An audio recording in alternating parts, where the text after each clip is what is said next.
Right now, imagine your mind becoming like still water, completely untouched by criticism, workplace stress, or life's chaos. In the next 3 hours, I'll share ancient Buddhist principles that make this possible. This isn't about escaping the world, it's about finding unshakable freedom within it. And if this resonates, let me know where you're listening from. Picture this moment. You wake up tomorrow morning, and something fundamental has shifted. The same challenging coworker walks by. The same traffic surrounds you. The same bills wait on your desk. But inside, you feel different. Centered, unshakable, like a mountain that watches storms pass without being moved. This isn't fantasy. It's what the Buddha discovered 2,500 years ago. That peace comes from within, that no external circumstance has the power to disturb your deepest essence unless you allow it. Whether you're listening during a stressful commute, lying in bed after a difficult day, or seeking comfort in a quiet space, you're exactly where you need to be. This moment is your invitation to step into something profound. Take a breath with me. If it feels right, grab a soft blanket or find a position where you can truly relax. This isn't just content you're consuming, it's a sanctuary you're entering. You chose to be here because something inside recognizes a truth, that the constant reactivity, the endless stress, the way external events seem to control your inner state, none of this is actually necessary. There's another way to live.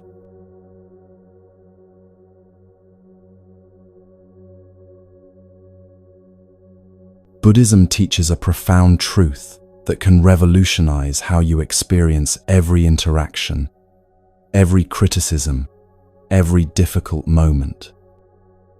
No one can truly harm you without your permission. While the words and actions of others may feel sharp, their lasting impact depends entirely on how you choose to respond. This isn't about becoming cold or indifferent. It's about recognizing where your true power lies. When someone speaks harshly to you, what actually happens? Sound waves travel through air and reach your ears.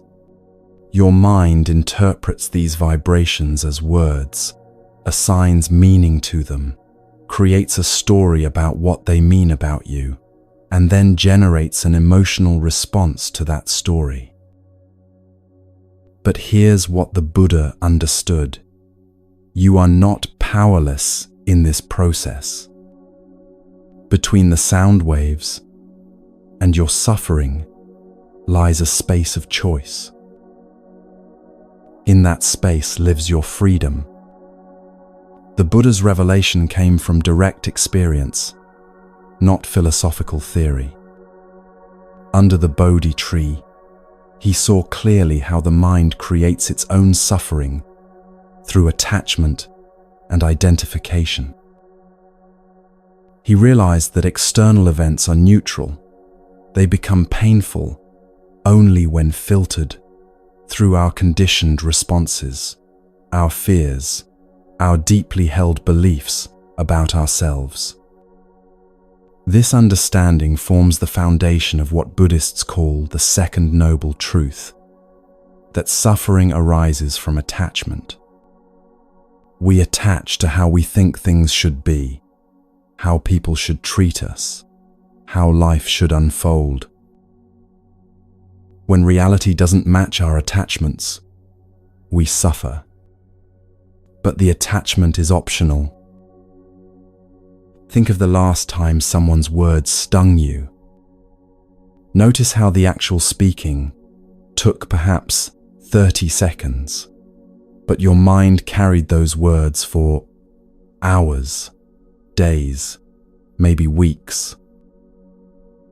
The person moved on with their life while you replayed their words, analyzed their tone, imagined their intentions, and suffered over meanings you assigned to sounds that have already disappeared into silence. This is where the Buddha's teaching becomes liberating. The suffering wasn't in the words themselves, it was in your relationship to the words. And that relationship is something you can change.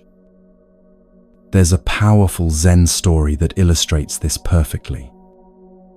Master Hakuin was a revered teacher who lived simply in a small village.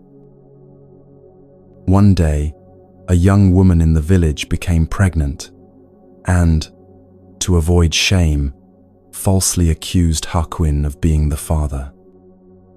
The villagers were outraged and came to confront him with anger and accusations.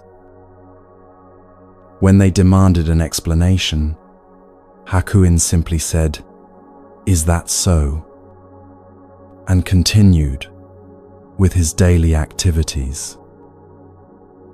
After the baby was born, the furious parents brought the child to Hakuin, insisting he take responsibility.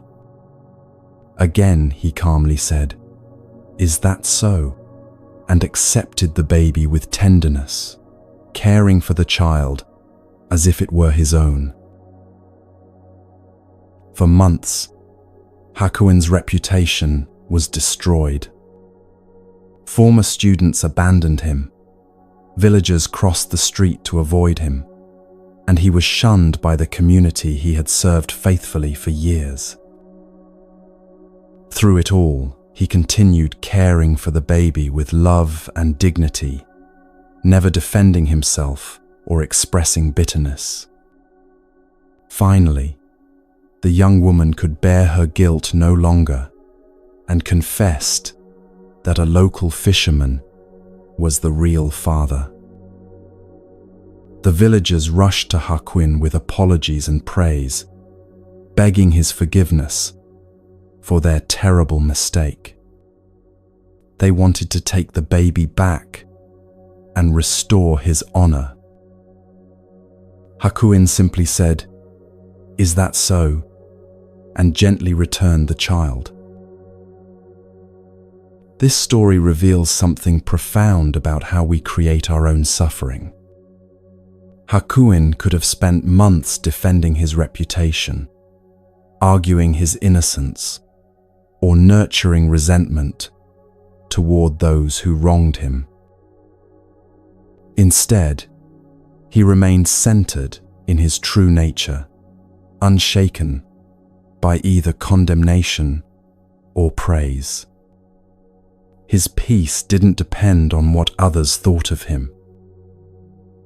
When someone criticizes you, hurts your feelings, or treats you poorly, you have a choice. You can spend your precious energy defending, explaining, or resenting. Or you can meet the situation with the same unshakable presence that Hakuin demonstrated, acknowledging what is, without losing yourself in the story. When we cultivate inner peace, we become like a rooted tree in a storm. Have you ever watched an old oak during fierce winds? Its branches bend and sway, sometimes dramatically, but the tree itself remains grounded. Its deep roots anchor it to something more stable than the weather passing through. This is the image the Buddha offered us for inner strength. Life will always bring challenges, criticism, and uncertainty. These are the winds that blow through every human existence. But they cannot uproot you unless your roots are shallow. The tree metaphor appears throughout Buddhist teaching because it captures something essential about resilience.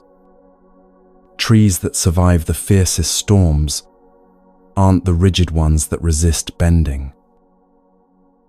They're the ones with flexibility above ground and stability below. Their secret lies not in avoiding the storm, but in remaining rooted while the weather passes. What does it mean to have deep roots? It means cultivating a sense of self that isn't dependent on external approval. It means knowing your worth doesn't fluctuate based on other people's opinions. It means understanding that your peace comes from within, not from managing how others treat you. In Zen Buddhism, this rootedness is called original nature, the unchanging awareness that remains constant regardless of what passes through it. Your original nature is like the tree's deep taproot, reaching down to an underground river that never runs dry. No matter how fierce the surface storms, this deeper source remains untouched. The tree doesn't resist the wind. That would make it rigid and likely to break. Instead, it moves with the storm while staying anchored. Similarly, you don't need to become hard or defensive when difficulties arise. You can acknowledge criticism, feel the temporary discomfort, and let it pass through you without taking up permanent residence in your heart. Master Linji, one of the great Zen teachers, said, "There is nothing special to do. Just be ordinary. Relieve yourself, wash your face, put on your clothes, and eat your food. When tired, sleep." This isn't dismissing the profound, it's pointing to the extraordinary ordinariness of an unshakable mind. When you're rooted in your true nature, even criticism becomes just another passing weather pattern, no more significant than clouds crossing the sky. When someone is unkind, their unkindness says something about their inner state, not yours. When someone judges you, their judgment reveals their perspective, not your value. Like a tree that doesn't take the storm personally, you can receive difficult moments without making them about your fundamental worth. Consider how a tree responds to different weather conditions. It doesn't rejoice when the sun shines and despair when clouds gather. It simply remains present with whatever comes, drawing what it needs from each condition. Rain provides water, sun offers energy, wind strengthens its trunk through resistance. Even harsh storms can clear away dead branches, making space for new growth. This perspective transforms how you understand difficult people and challenging situations. That critical coworker might be clearing away your need for external validation. That judgmental family member could be strengthening your ability to trust your own judgment. Even false accusations, like those faced by Master Hakuin, can become opportunities to discover how deeply your peace truly runs. This doesn't happen overnight. Growing deep roots takes time and practice. But every moment offers you the opportunity to choose your response rather than simply react. Every criticism becomes a chance to practice non-attachment. Every difficult person becomes a teacher, showing you where your roots need to grow deeper. The Buddha offered us gentle guidance for this journey when he said, "No one saves us but ourselves. No one can, and no one may. We ourselves must walk the path." This isn't a burden, it's an incredible gift. Think about what this really means. Your happiness doesn't depend on other people changing. Your peace doesn't require perfect circumstances. Your inner strength doesn't need external validation to exist. All of these treasures live within you, waiting to be discovered and cultivated. This teaching liberates us from the exhausting task of trying to control others. How much energy have you spent hoping someone would apologize, change their behavior, or finally understand you? How many hours have you lost to resentment, waiting for justice that may never come? The Buddha's insight offers a different path, the path of inner sovereignty. No one can give you lasting peace because it was never theirs to give. No one can take away your essential worth because it was never dependent on their approval. The path to unshakable inner strength is one you walk yourself, step by gentle step. When we understand this deeply, we begin to see that those who hurt us are often trapped in their own suffering.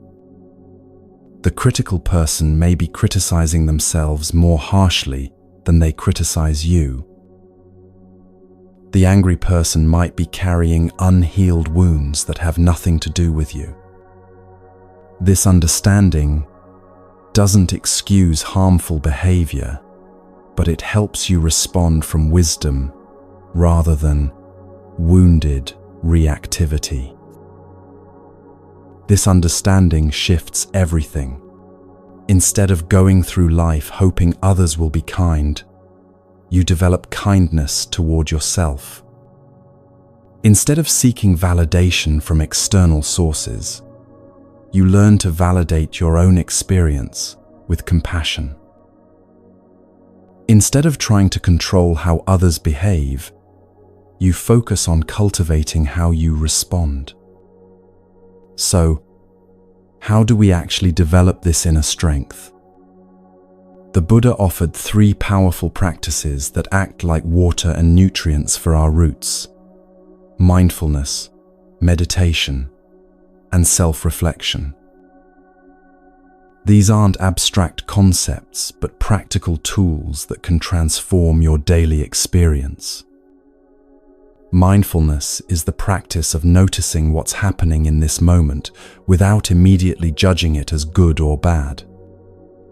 When someone speaks harshly, mindfulness helps you observe your immediate reaction, the tightening in your chest, the defensive thoughts, the urge to strike back. But instead of being swept away by these reactions, you simply notice them with curious awareness. This creates space. In that space, you can choose how to respond rather than being hijacked by automatic patterns. You might notice there's anger arising instead of "I am angry." This small shift changes everything because it reminds you that emotions are temporary visitors, not permanent residents. The Vietnamese Zen master Thich Nhat Hanh taught that mindfulness is like a gentle mother holding her crying baby. You don't push the baby away or try to stop the crying immediately. You simply hold the child with love and presence until the storm passes. Similarly, when difficult emotions arise from hurtful interactions, you can hold them with mindful awareness rather than being overwhelmed by them. Meditation trains your mind to return to stillness even when disturbed. It's like strengthening a muscle. The more you practice returning to peace, the more natural it becomes. When you sit quietly each day, even for a few minutes, you're teaching your nervous system that calm is always available. You don't meditate to escape life's difficulties. You meditate to meet them from a place of inner stability. Like the tree with deep roots, you develop a core of stillness that remains steady regardless of external weather. This stability becomes your refuge when storms of criticism or judgment blow through your life. In Zen meditation, there's a practice called just sitting, where you simply rest in awareness without trying to achieve any particular state. This teaches you that your essential nature doesn't need to be improved or defended. It simply is. When someone attacks your character or questions your worth, you can return to this knowing of your fundamental completeness. Self-reflection allows you to see patterns that create suffering and gently release them. Perhaps you notice that you always take criticism personally, or that you seek approval from people who are unlikely to give it. Self-reflection isn't about judging these patterns, but about seeing them clearly so you can make different choices. When you regularly examine your reactions with kindness, you begin to understand your triggers and develop healthier responses. You might realize that harsh words hurt most when they echo something you already believe about yourself. This insight allows you to address the underlying self-criticism rather than just defending against external criticism. These practices work together like the sun, rain, and soil that help a tree grow strong. Mindfulness provides the awareness, meditation offers the stability, and self-reflection brings the wisdom to grow from every experience. Together they cultivate what the Buddha called right understanding, seeing clearly how suffering is created and how it can be dissolved. As you develop these inner resources, something beautiful happens. You begin to see insults, anger, and judgment as passing clouds, unable to darken the unshakable sky within you. Your essential nature becomes as vast and unchanging as space itself. Imagine your essential nature as a vast, clear sky. Clouds pass through this sky constantly. Some are fluffy and white, others are dark and stormy. But no cloud, no matter how dramatic, can stain or diminish the sky itself.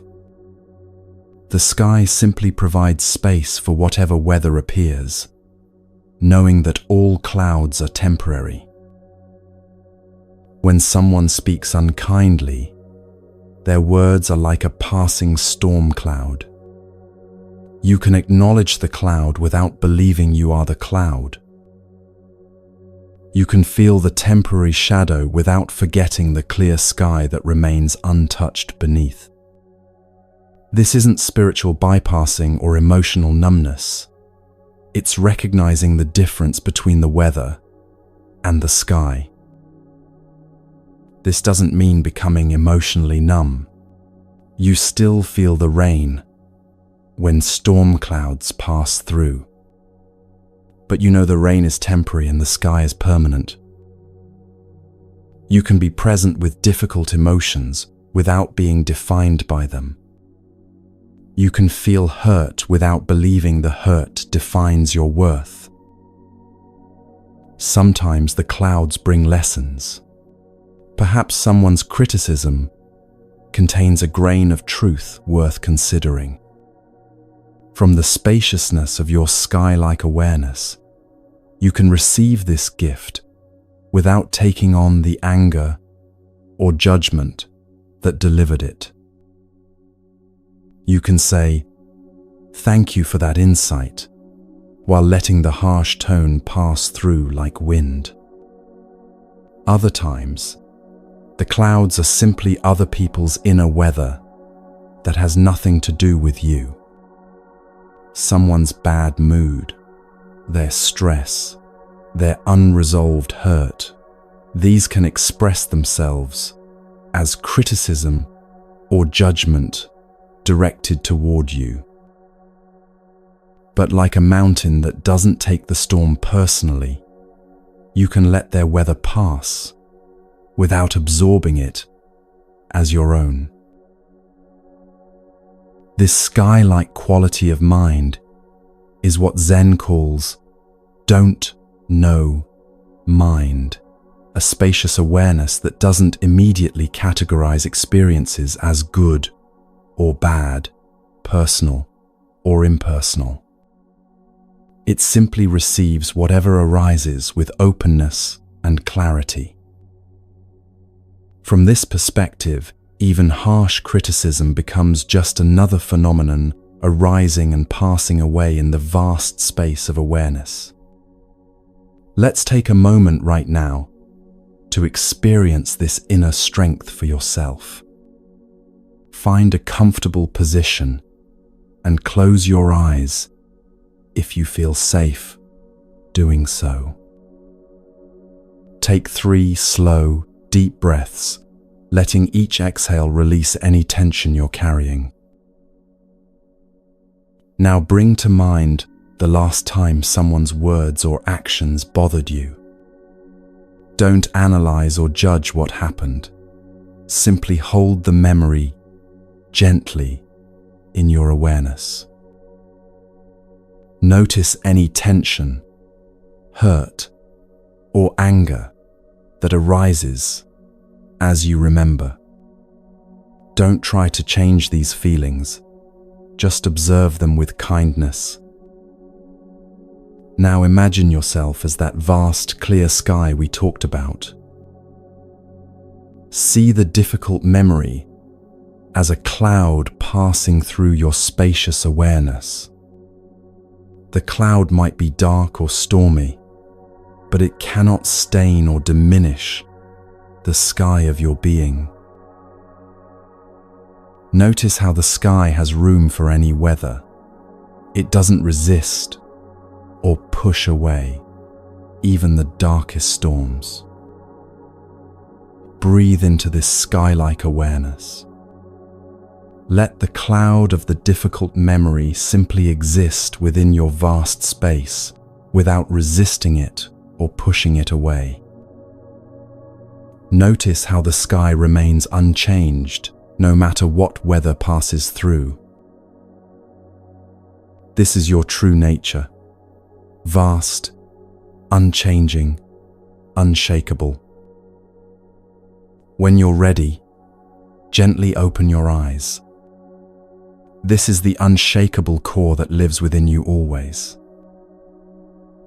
This is the part of you that no one can truly hurt without your permission. Remember, becoming unshakable doesn't mean you never feel pain. It means you know the difference between the temporary rain and the eternal sky. It means you can be fully present with life's difficulties without losing yourself in them. Like Master Hakuin saying, "Is that so?" To both praise and blame, you can meet all of life's weather with equanimity. You are not at the mercy of other people's moods, opinions, or actions. You are the keeper of your own peace, the guardian of your own heart.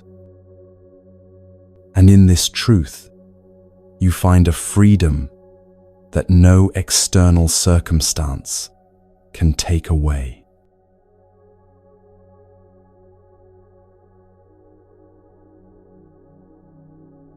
In Buddhist practice, we are encouraged to see every person as a teacher. This means that every encounter, whether it brings comfort or discomfort, offers a lesson for our growth. As the Buddha said, "When watching after yourself, you watch after others. When watching after others, you watch after yourself." This profound teaching transforms how we experience every human connection. Long ago, a young monk approached his teacher with a burning question that had troubled him for months.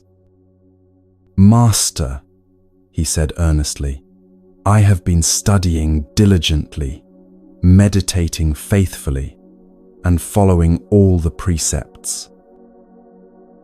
Yet I feel my wisdom grows slowly. How can I find wise teachers to guide me more quickly along the path?"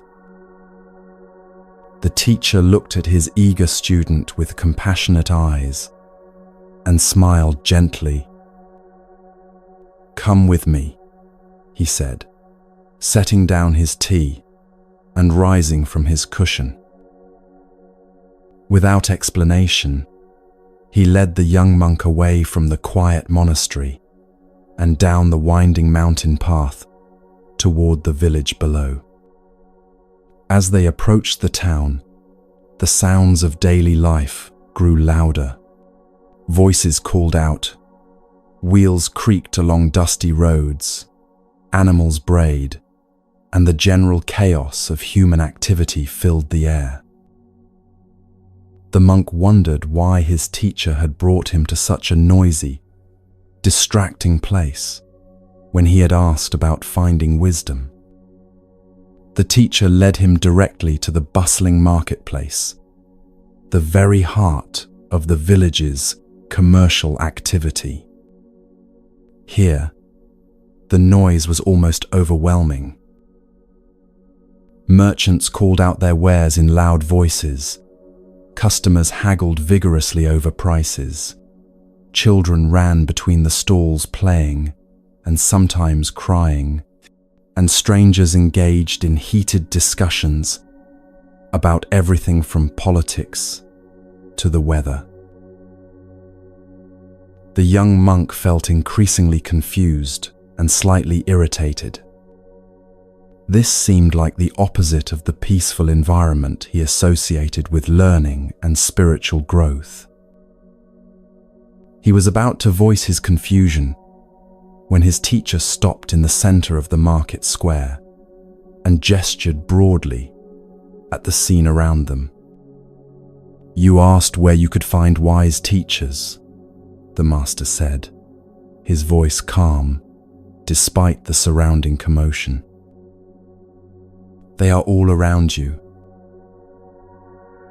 The monk looked around with fresh eyes, but saw only what he had seen before. "Master, I don't understand," he said, his voice betraying his bewilderment.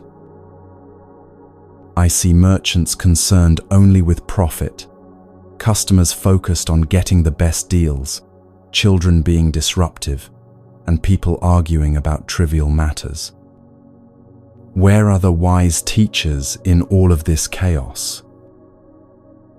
The teacher's smile deepened as he pointed to a kind merchant who was patiently explaining the qualities of his rice to an elderly customer, even taking extra time to help her select the best grains for her small budget. "Watch him," the teacher said. "See how he treats each customer with respect, regardless of how much they can afford to spend. He teaches you about genuine generosity, not just giving when it's easy, but serving others with care, even when profit is small." The monk watched and began to see the merchant differently. Indeed, the man's patience and kindness were evident in every interaction. He wasn't just selling rice, he was treating each person as worthy of his full attention and respect. "Now observe her," the teacher continued, indicating a woman at a nearby stall who was arguing loudly with a vendor about the quality of his vegetables. Her voice was sharp, her manner demanding, and several other customers were backing away from the unpleasant scene. "What could she possibly teach me?" the monk asked, feeling his earlier irritation return. "She teaches you patience," the teacher replied serenely. Notice how the vendor responds to her anger without becoming angry himself. See how he remains centered while she loses her center. She is showing you exactly what impatience looks like, and he is demonstrating how to meet it with equanimity. Both are your teachers. The monk watched the interaction unfold and realized his teacher was right. The difficult customer was indeed teaching him something valuable about patience, while the vendor was demonstrating how to practice it. Without meaning to, both were offering lessons in how to maintain inner peace during conflict. "And what about those people?" the monk asked, pointing to a group of strangers who seemed completely indifferent to each other, each absorbed in their own concerns and barely acknowledging anyone else's presence. "What could indifferent people possibly teach?" "They teach you self-reliance," the teacher explained patiently. "When others are too busy or preoccupied to offer support, you learn to find strength within yourself. Their indifference isn't personal, it simply reflects their own inner state. And in witnessing their disconnection, you learn the value of being present and engaged with life." The teacher's voice took on a deeper quality as he continued. "Every person is a mirror, my dear student. If you watch carefully, you will learn from all of them. The kind ones reflect back the generosity that lives within you, inspiring you to cultivate it further. The difficult ones show you your own capacity for patience and understanding. The indifferent ones teach you to rely on your own inner resources, rather than seeking constant validation from others." As the teacher spoke, the young monk felt something shift in his perception. The marketplace hadn't changed, but his way of seeing it had transformed completely.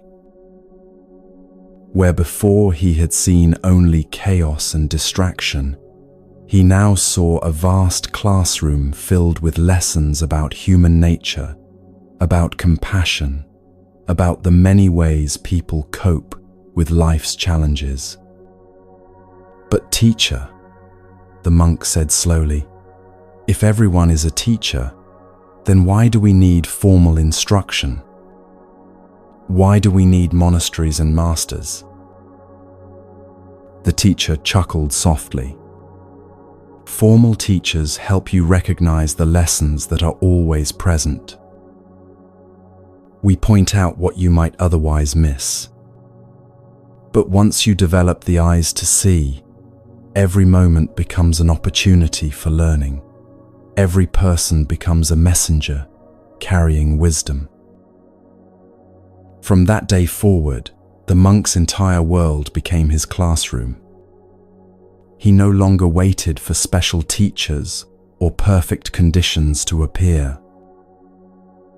Instead, he approached each person he met with curiosity and openness, wondering what lesson they might offer. His spiritual practice transformed from something he did in isolation to something he lived in every interaction. The merchant's gift of patience becomes even more profound when we understand how difficult people serve as our most powerful teachers. Think about the last person who really tested your patience. Perhaps it was someone who cut in front of you in line, a co-worker who consistently missed deadlines, or a family member who always seemed to push your buttons. These individuals aren't accidents in your life. They're opportunities, disguised as annoyances. Every time someone triggers your impatience, they're offering you a chance to practice equanimity. Every moment of frustration becomes a moment to choose your response rather than simply react. Consider the merchant in the marketplace who faced the angry customer. He could have matched her energy, escalating the conflict and ruining both their days. Instead, he used her difficulty as a practice ground for patience. Her anger became his teacher, showing him exactly how to remain centered when someone else loses their center. This perspective doesn't mean you should seek out difficult people or tolerate abuse. It means recognizing that when challenging people do appear in your life, they bring gifts wrapped in uncomfortable packaging. The gift of patience, the gift of compassion, the gift of learning to maintain your peace, regardless of external circumstances. There's a deeper teaching here about the nature of patience itself. Patience isn't passive endurance or gritting your teeth while you wait for something to end. True patience is an active presence that remains open and responsive even when faced with difficulty. It's the quality of mind that can hold space for whatever arises without needing to fix, change, or escape it immediately. When you practice patience with difficult people, you're not just developing a useful social skill. You're cultivating a fundamental quality of awakened consciousness. You're learning to meet life as it is, rather than as you wish it were. And this learning transforms not just your interactions with others, but your entire relationship with reality. The angry customer at the market was suffering.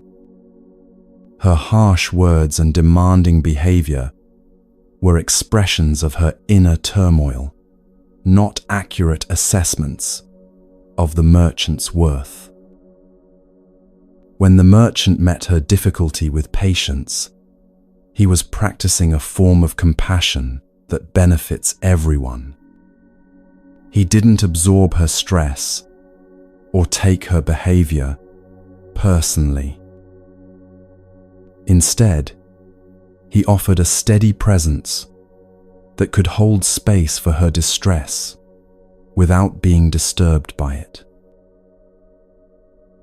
This is what patience teaches us: how to be present with suffering without adding to it, how to witness someone's pain without making it our own, how to respond to difficulty with wisdom rather than reactivity. These lessons are invaluable, and they come most clearly through encounters with people who challenge us. Children offer a completely different kind of teaching. In the bustling marketplace, the young monk initially saw the children as disruptive, their crying and playing as distractions from serious spiritual matters. But children are among our greatest teachers when it comes to presence and authenticity. Watch a young child at play, completely absorbed in building a tower of blocks or chasing a butterfly. They're not thinking about yesterday's disappointments or tomorrow's obligations. They're fully present in this moment, engaged completely with what's happening now. This is the quality of mind that meditation teachers spend years trying to cultivate, and children demonstrate it naturally. Children also teach us about emotional honesty. When a child is sad, they cry. When they're happy, they laugh. When they're angry, they express it directly, without layers of complex psychological manipulation. They haven't yet learned to hide their authentic feelings behind social masks. This doesn't mean we should express ourselves exactly like children do. As adults, we've developed emotional regulation skills that serve important social functions. But children remind us that authentic feeling is natural and healthy. They show us what it looks like to experience emotions fully without getting stuck in them permanently. A child who falls down and scrapes their knee will cry intensely for a few minutes, then be completely absorbed in play again once the immediate pain passes. They don't create elaborate stories about how the fall means they're clumsy or unlucky. They don't carry resentment toward the sidewalk that caused their injury. They simply feel what they feel, express it naturally, and return to presence once the feeling passes. Children also demonstrate natural curiosity and openness to learning. They ask questions without worrying about appearing ignorant. They explore their environment with wonder rather than cynicism. They approach new experiences with excitement rather than anxiety about potential failure. This childlike quality of openness is what Zen Buddhism calls beginner's mind, approaching each moment with fresh eyes, free from the burden of past conditioning. Children haven't yet accumulated the mental habits that make adults assume they already know how things should be. They meet each experience with genuine curiosity about what might happen next. In the marketplace, a child might be fascinated by the way sunlight filters through the fabric of the stalls, creating dancing patterns of light and shadow. An adult would likely walk right past this everyday miracle without noticing. The child's attention isn't focused on getting somewhere or accomplishing something. They're simply present with the beauty of this moment, teaching anyone who pays attention how to see wonder in ordinary circumstances. When children cry or become upset in public, they're also teaching us about the naturalness of emotional expression. Adults often judge crying children as poorly behaved or their parents as inadequate. But children are simply being authentic about their inner experience. They haven't learned to suppress their feelings for the comfort of others. In their unfiltered expression, they remind us that emotions are meant to be felt and released, not stored and analyzed endlessly. The Buddha's teaching about watching after yourself and others reveals something profound about the interconnected nature of learning and growth. When you observe yourself carefully, your reactions, your patterns, your habitual responses, you develop insight into the human condition that applies to everyone. Similarly, when you watch others with compassion and curiosity, you learn about aspects of yourself that might otherwise remain hidden. This isn't about judging or analyzing others. It's about recognizing that we're all expressions of the same fundamental human nature. The kindness you see in another person exists within you as well. The patience you witness in someone facing difficulty shows you your own capacity for equanimity. Even the anger or fear you observe in others can teach you about these energies as they arise in your own experience. Every person becomes a mirror, reflecting back different aspects of your own nature.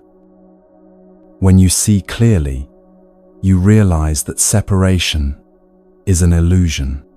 We're all students and teachers for each other in the great classroom of life.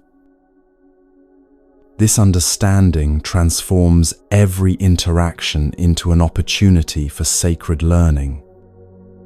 The checkout person at the grocery store becomes a teacher of patience or efficiency. The stranger on public transportation becomes a lesson in presence or distraction. The difficult family member becomes an invitation to practice unconditional love. When you approach life this way, boredom becomes impossible. How can you be bored when every person you meet carries wisdom? Every situation offers lessons. Every moment provides opportunities for growth. The mundane becomes sacred when viewed through eyes that see teachers everywhere. This doesn't mean forcing yourself to find lessons in every interaction or becoming analytical about human behavior. It means cultivating a gentle curiosity about life and maintaining openness to what each person might offer. Sometimes the lesson is obvious.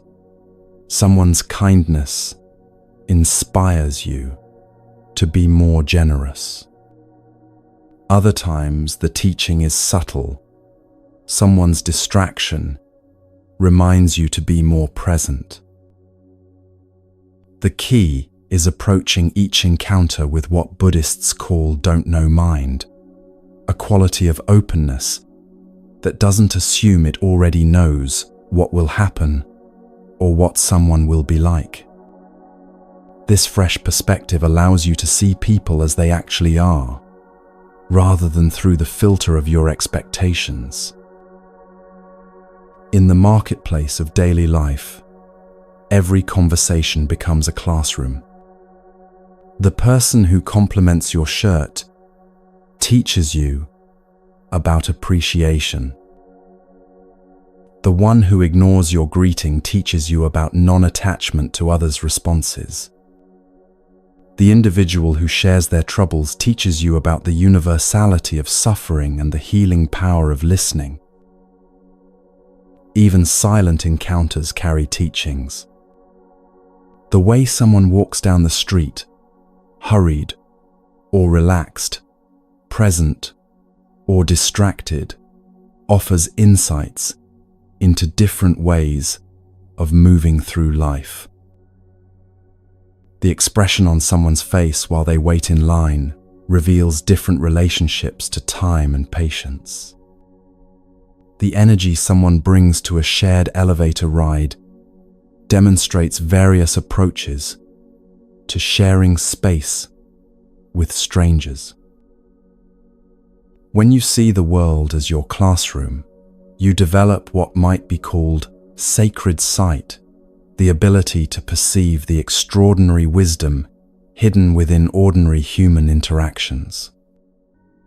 This perspective cultivates humility because you realize how much there is to learn from everyone.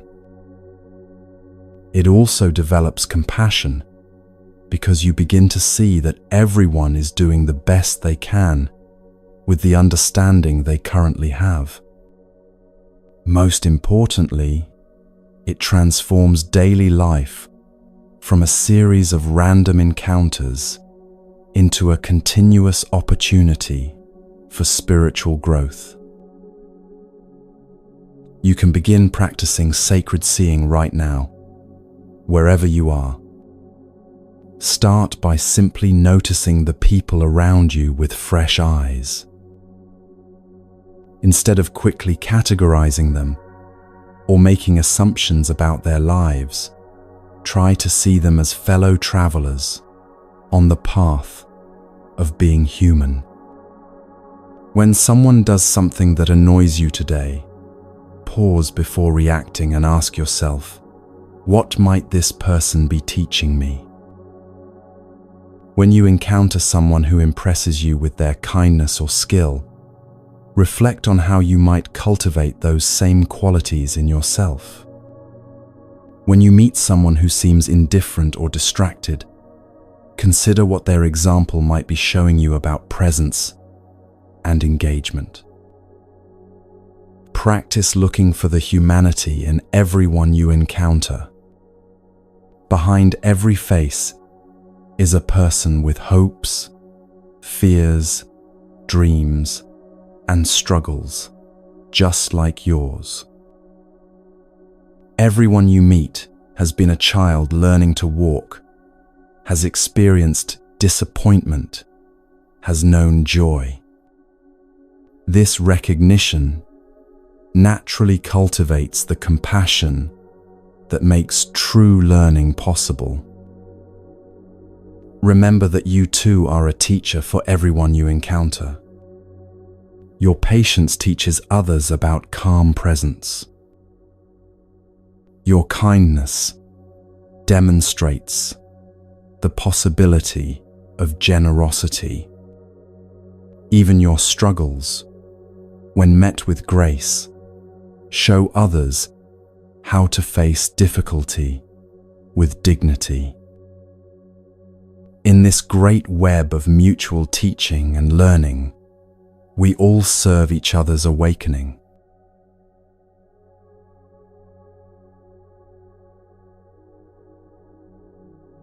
In Buddhism, acceptance is not resignation. It is a conscious choice to meet reality as it is without resistance or judgment.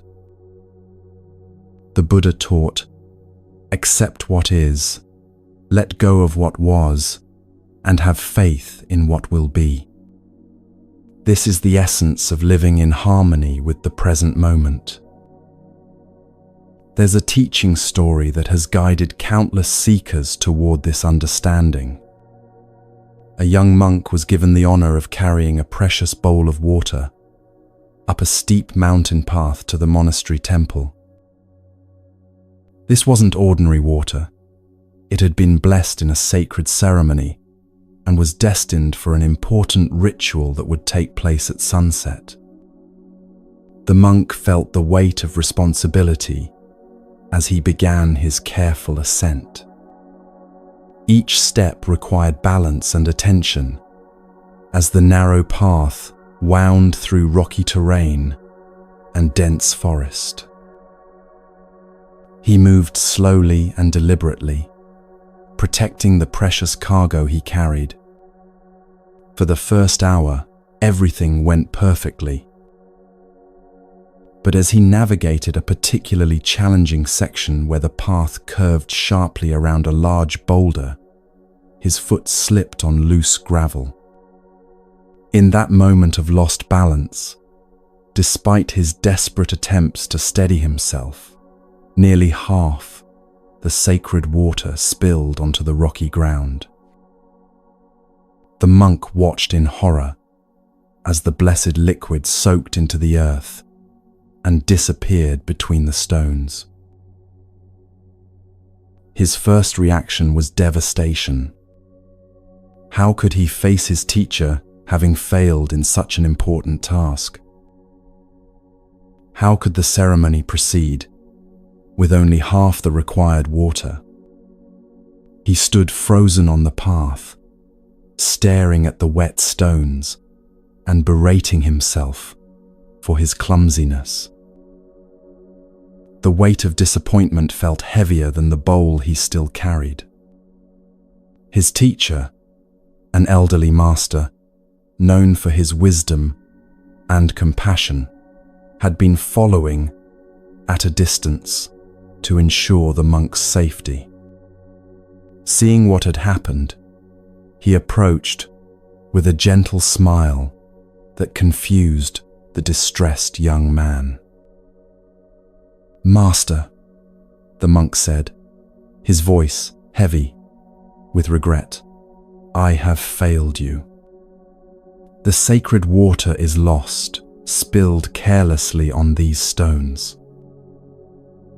How can I face the community knowing I've ruined the evening ceremony?" The teacher looked down at the wet rocks where the water had fallen, then gazed thoughtfully at the surrounding forest. "Walk with me," he said softly, "but keep your eyes open for what wishes to be seen." Confused but obedient, the monk followed his teacher along the path. They continued climbing for several minutes in contemplative silence. The monk's mind was still consumed with self-criticism and worry about the consequences of his mistake. He barely noticed the beauty of the forest around them or the way late afternoon sunlight filtered through the canopy above. His entire attention was focused on the story of failure he was telling himself about the spilled water. Suddenly, the teacher stopped and pointed to something beside the path. "Look," he whispered, his voice filled with wonder. The monk followed his teacher's gaze and gasped at what he saw. There, growing from a tiny crack in the rocks, exactly where the water had spilled, were several small wildflowers that hadn't been there before. Their delicate petals seemed to glow in the filtered sunlight, and tiny drops of the spilled water still clung to their leaves like jewels. "The water you thought was lost," the teacher said gently, "has given life to something beautiful that couldn't have existed otherwise. While you were focused on what was gone, something new was quietly being born. The ceremony tonight will be meaningful with the water that remains. But these flowers will bless this path for many days to come, bringing joy to every traveler who passes this way." The monk stared at the unexpected blooms, feeling his entire perspective shift. The spilled water hadn't been a failure, it had become a gift to the mountain itself. What he had judged as loss had actually been transformation. The accident he had condemned as carelessness had created beauty in a place where beauty hadn't existed before. Acceptance, the teacher continued, is like seeing those flowers. Life may spill what we think we need, but it often gives something else in return if we stop resisting long enough to notice. When we spend our energy lamenting what's gone, we miss the new gifts that are trying to emerge. The monk realized that his teacher was pointing to something much deeper than flowers growing from spilled water. He was learning about the nature of life itself, how loss and gain are part of the same process, how what appears to be failure can become the seed of unexpected beauty. The accident on the mountain path became a metaphor for all the ways that life doesn't match our plans, and how these departures from our expectations can lead to discoveries we never could have imagined. This teaching about flowing with life's currents becomes even clearer when we consider the image of navigating a river. Imagine yourself in a small boat on a powerful river with a strong current. You have a destination in mind, perhaps a village downstream where you hope to arrive by evening. But the river has its own pace and direction, and fighting against its flow only leads to exhaustion and frustration. If you spend all your energy rowing upstream against the current, you'll quickly become tired and make little progress. Your arms will ache, your boat will be tossed about by the rushing water, and you'll likely end up further from your destination than when you started. Worse yet, your struggle with the river will prevent you from enjoying the journey or noticing the beauty along the banks. But when you align with the river's flow, everything changes. You can still steer your boat and choose your course, but you're working with the water's natural movement rather than against it. Your paddle strokes become efficient and purposeful, guiding rather than forcing. You move downstream with grace and ease, covering more distance with less effort. This doesn't mean you become passive or give up all control. A skilled river navigator knows how to read the current, how to use eddies and backwaters to their advantage, how to avoid dangerous rapids while still making progress downstream. They understand that cooperation with the river's power is far more effective than opposition to it.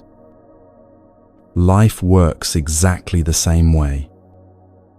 When you resist what's happening, fighting against illness, raging against injustice, refusing to accept changes in relationships or circumstances, you exhaust yourself without changing the fundamental flow of events.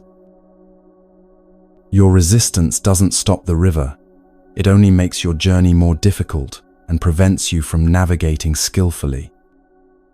But when you learn to move with life's currents, while still maintaining your ability to steer, you discover a profound sense of ease and effectiveness. You can respond to challenges without being overwhelmed by them. You can adapt to unexpected changes without losing your sense of direction.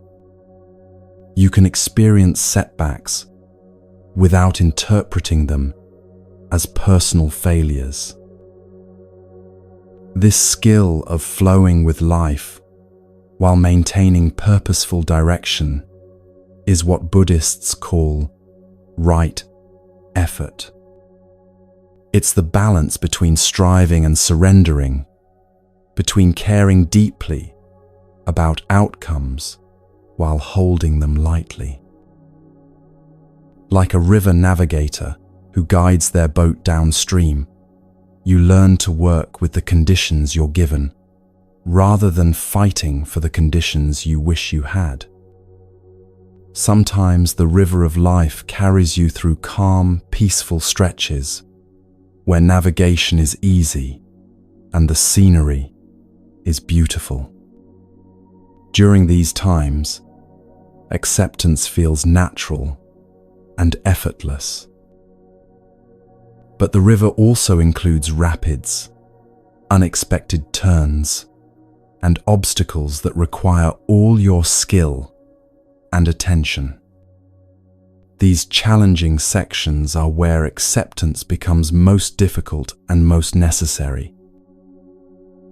When you encounter the rapids of serious illness, relationship breakdowns, career setbacks, or loss of loved ones, your first instinct might be to fight against the current. You want to paddle upstream, back to calmer waters, back to a time when things were easier. But the river only flows in one direction, forward through time, forward through experience, forward through the continuous unfolding of life. Acceptance in these moments doesn't mean giving up or becoming passive. It means acknowledging the reality of your current situation, while using all your wisdom and skill to navigate it as well as possible. You still paddle, you still steer, you still make choices about how to respond. But you do all of this in cooperation with the river rather than in opposition to it. The flowers that bloomed from the spilled water teach us something beautiful about finding meaning in apparent loss. What the young monk initially experienced as failure became the source of unexpected beauty. The sacred water didn't disappear. It transformed into something that could bless the mountain path for weeks to come. This principle applies to every loss and disappointment in our lives. The job you didn't get might redirect you toward work that's more aligned with your true calling. The relationship that ended might make space for deeper self-understanding and more authentic connections. The illness that slowed you down might teach you to appreciate simple pleasures you had been too busy to notice. None of this means that loss isn't painful, or that we should pretend disappointment doesn't hurt. The monk's initial distress about spilling the water was natural and understandable. Grieving what's gone is part of the human experience. But when we hold our grief lightly and remain open to what's emerging, we create space for new forms of beauty to appear. Sometimes the flowers that grow from our spilled water are immediately visible. Other times, they take seasons or even years to bloom. The key is trusting that nothing is ever truly wasted, that every experience, even painful ones, can become soil for future growth. This doesn't minimize the reality of loss, but it opens us to the possibility that loss and gain are part of the same mysterious process. When you lose something precious, whether it's a person, a dream, a capability, or a phase of your life, you can honor what's gone while remaining curious about what wants to emerge. The love you felt for someone who died doesn't disappear. It can transform into deeper compassion for others who are grieving. The career that ended might become the foundation for discovering talents you never knew you had. The health challenges that change your body's capabilities might lead to appreciating life in ways that perfect health never could. This perspective requires what might be called transformational vision, the ability to see potential beauty in apparent destruction, to recognize that endings are also beginnings. It's the wisdom of the seasons, understanding that autumn's falling leaves become spring's fertile soil. Nothing in nature is ever truly lost. It simply changes form and continues contributing to the ongoing dance of life. The Buddha's teaching about accepting what is, letting go of what was, and having faith in what will be, offers a complete framework for living in harmony with change. Accept what is doesn't mean you have to like everything that happens. It means acknowledging reality without adding the extra suffering that comes from resistance. Let go of what was addresses our tendency to cling to the past, whether we're holding on to beautiful memories or painful regrets. The past shaped you, but it doesn't define you. Yesterday's successes don't guarantee today's happiness, and yesterday's failures don't determine today's possibilities. Letting go creates space for fresh experiences and new ways of being.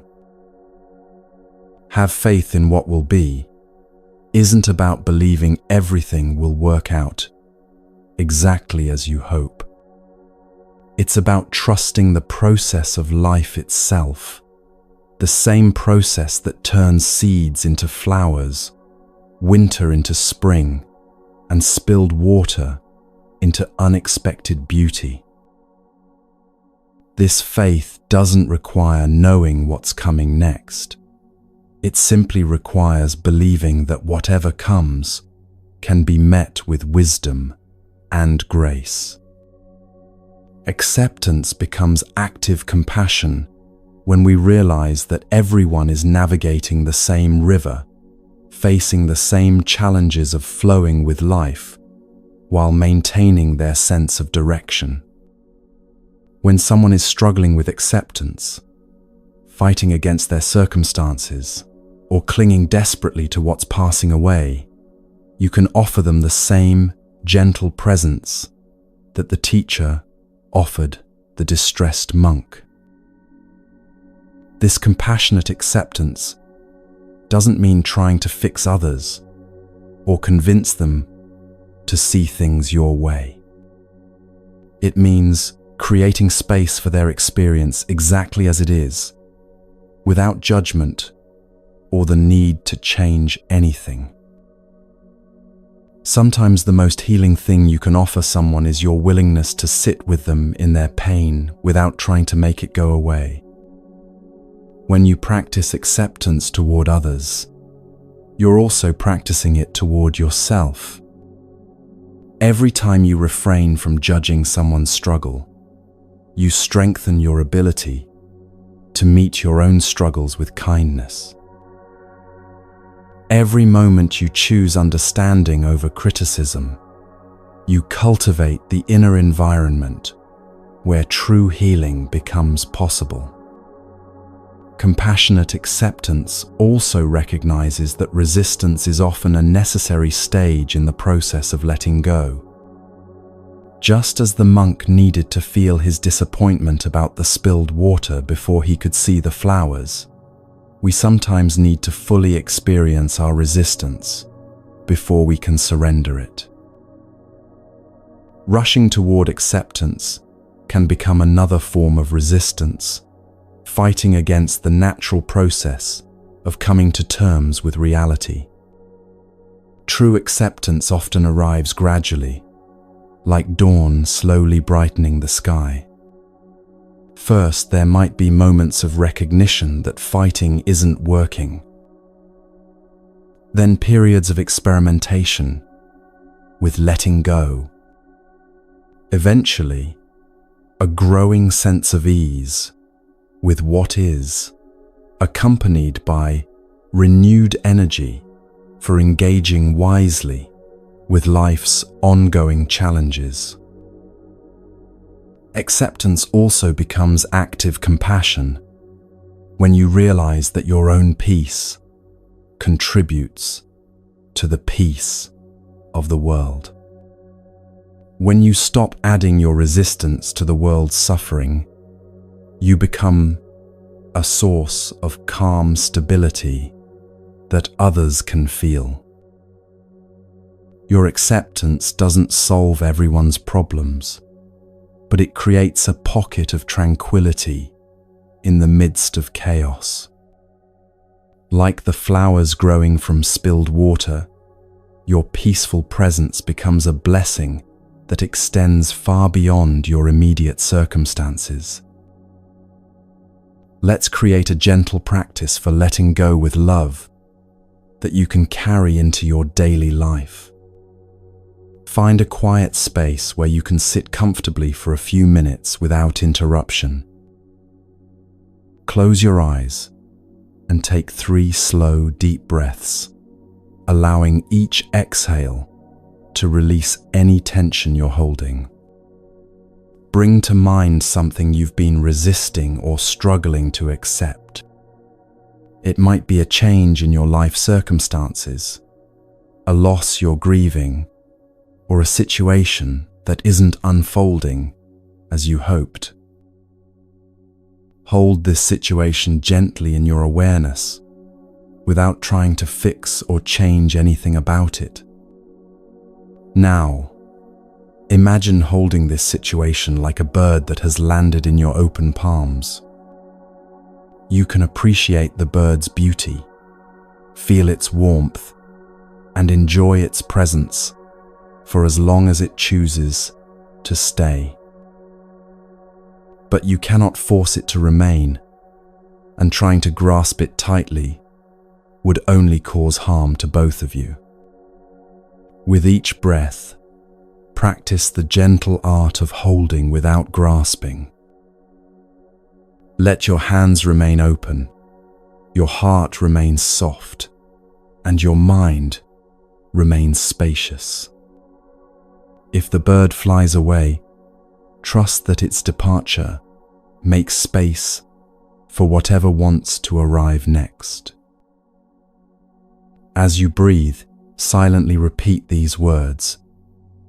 I accept what is. I release what was. I trust what will be. Let these phrases become like a gentle river, carrying away your resistance and flowing toward peace. When you're ready, slowly open your eyes and carry this quality of open-handed acceptance into your day. Remember that letting go isn't about not caring. It's about caring so deeply that you're willing to love without conditions, to hold without grasping, and to trust the mysterious process that turns all our spilled water into flowers.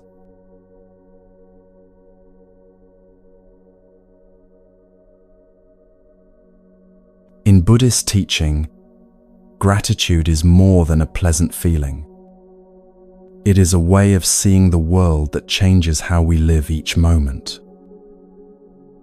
It shifts our focus from what is missing to what is present, from scarcity to abundance. As the Buddha reminded us with gentle wisdom, even the smallest blessings deserve our recognition and appreciation. The Buddha's teaching on gratitude emerged from his deep understanding of how the mind creates suffering through constant comparison and wanting. He observed that humans have a tendency to focus on what they lack rather than appreciating what they already possess. This mental habit creates a persistent sense of dissatisfaction that can cloud even the most beautiful moments. His revolutionary insight was that happiness doesn't come from having more, but from fully recognizing what's already here. He taught his followers to find joy in the most basic aspects of existence: learning, health, and life itself. This wasn't about lowering expectations or settling for less. It was about discovering the extraordinary richness hidden within ordinary experience. The Buddha's approach to gratitude was brilliantly practical. He understood that people often dismiss small blessings while waiting for grand achievements or perfect circumstances. So he invited his students to appreciate incremental progress, modest health, and the simple fact of being alive. These aren't consolation prizes for those who fail to achieve greatness. They're the fundamental gifts that make all other experiences possible. Consider what it means to learn a little in the context of a full day. Perhaps you discovered something new about a colleague's perspective during a conversation. Maybe you noticed how morning light falls differently across your kitchen table as the seasons change. Or you realized that taking 3 deep breaths before responding to frustration actually works. These small learnings might seem insignificant, but they represent the ongoing miracle of consciousness, expanding, and wisdom deepening. The Buddha recognized that every day offers countless opportunities for discovery if we pay attention. Even routine activities become sources of insight when approached with curiosity rather than automaticity. The way hot water transforms dried tea leaves into a fragrant beverage reveals something about transformation itself. The feeling of soap and warm water on your hands while washing dishes connects you to the simple pleasure of cleanliness and care. These moments of everyday learning accumulate into a life rich with wonder and appreciation. Health, the Buddha taught, is perhaps our most undervalued blessing. When our body functions smoothly, we rarely think about the intricate coordination required for breathing, digestion, circulation, and movement. We take for granted the miraculous cooperation of billions of cells working together to sustain our existence. Only when illness strikes do we suddenly appreciate the gift of feeling well. But the Buddha's teaching invites us to appreciate health while we have it, not just when it's threatened. This means noticing the pleasure of easy breathing, the comfort of a body free from pain, the energy that allows you to walk across a room or lift a cup of tea. Even partial health, the ability to see, hear, think, or move in any capacity, represents an incredible blessing that millions of people would treasure. The deepest level of the Buddha's gratitude teaching focuses on existence itself. Being alive is so fundamental that we rarely consider how remarkable it is. Yet conscious awareness, the ability to experience anything at all, is the prerequisite for every joy, every learning, every connection we'll ever have. Without life, there are no second chances, no opportunities for growth, no possibilities for love or wisdom or peace. This perspective transforms how we understand difficult days. Even when nothing seems to go right, when you feel you've learned nothing new and your body aches with fatigue or stress, the fact that you're experiencing these challenges means you're alive. And being alive means tomorrow offers fresh possibilities. Every breath you take is another chance to respond differently, to choose more wisely, to love more freely. The Buddha's graduated approach to gratitude, appreciating much learning, then little learning, then health, then life itself, provides a safety net for the heart. On days when you feel accomplished and everything flows smoothly, gratitude comes easily. But on challenging days when progress seems minimal and satisfaction feels elusive, you can still find genuine reasons for appreciation. This isn't about forcing false positivity, but about recognizing authentic blessings that are always present. One of the most accessible doorways into gratitude is through simple sensory experiences that we encounter every day. Consider the ritual of making and drinking tea, an activity so ordinary that it usually happens without conscious attention. Yet within this simple practice lies a profound meditation on appreciation and interconnection. Begin by noticing the morning sunlight as it enters your kitchen window. This light has traveled 93 million miles to reach you, carrying energy that will warm your face and illuminate your day. The same sun that rises for you also rises for billions of other people around the world, connecting you to the vast community of Earth's inhabitants. For this moment, you share the gift of daylight with farmers in distant fields, children walking to school, and elders sitting quietly on park benches.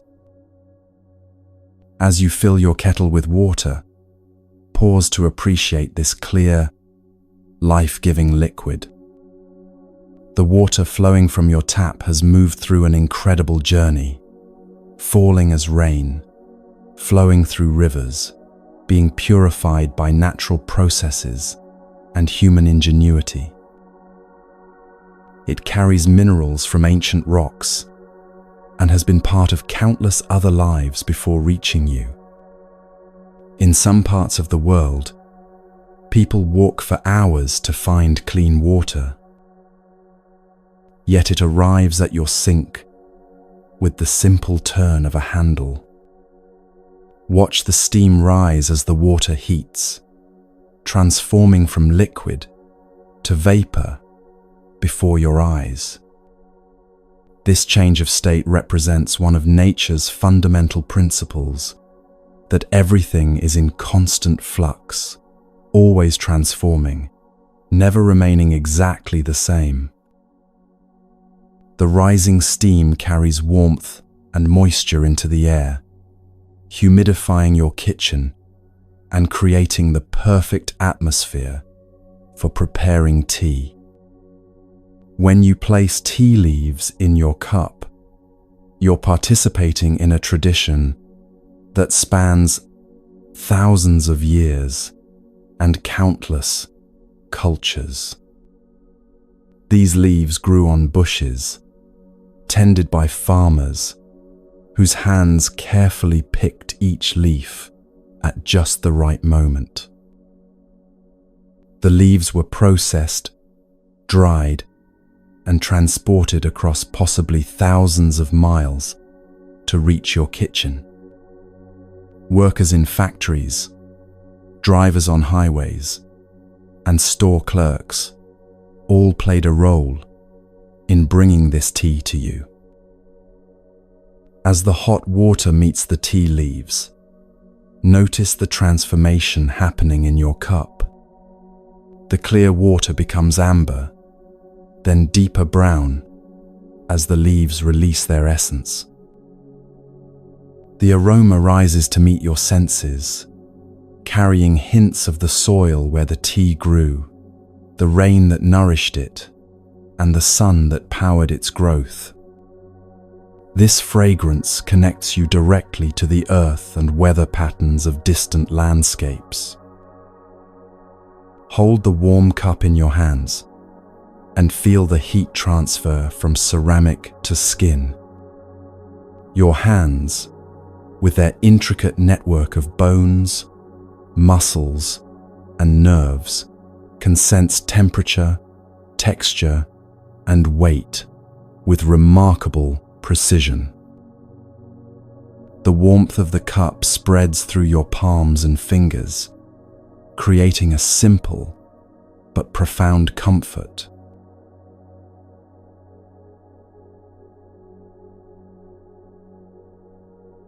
This sensation of warmth connects you to the fire that heated the water, the earth that provided the clay for the cup, and the hands that shaped it. Take your first sip slowly, allowing the liquid to fill your mouth before swallowing.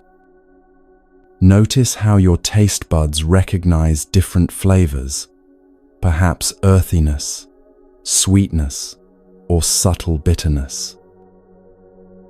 Your body immediately begins the process of absorbing the liquid, distributing it to cells throughout your system. The caffeine, if present, will soon reach your brain, gently increasing alertness and focus.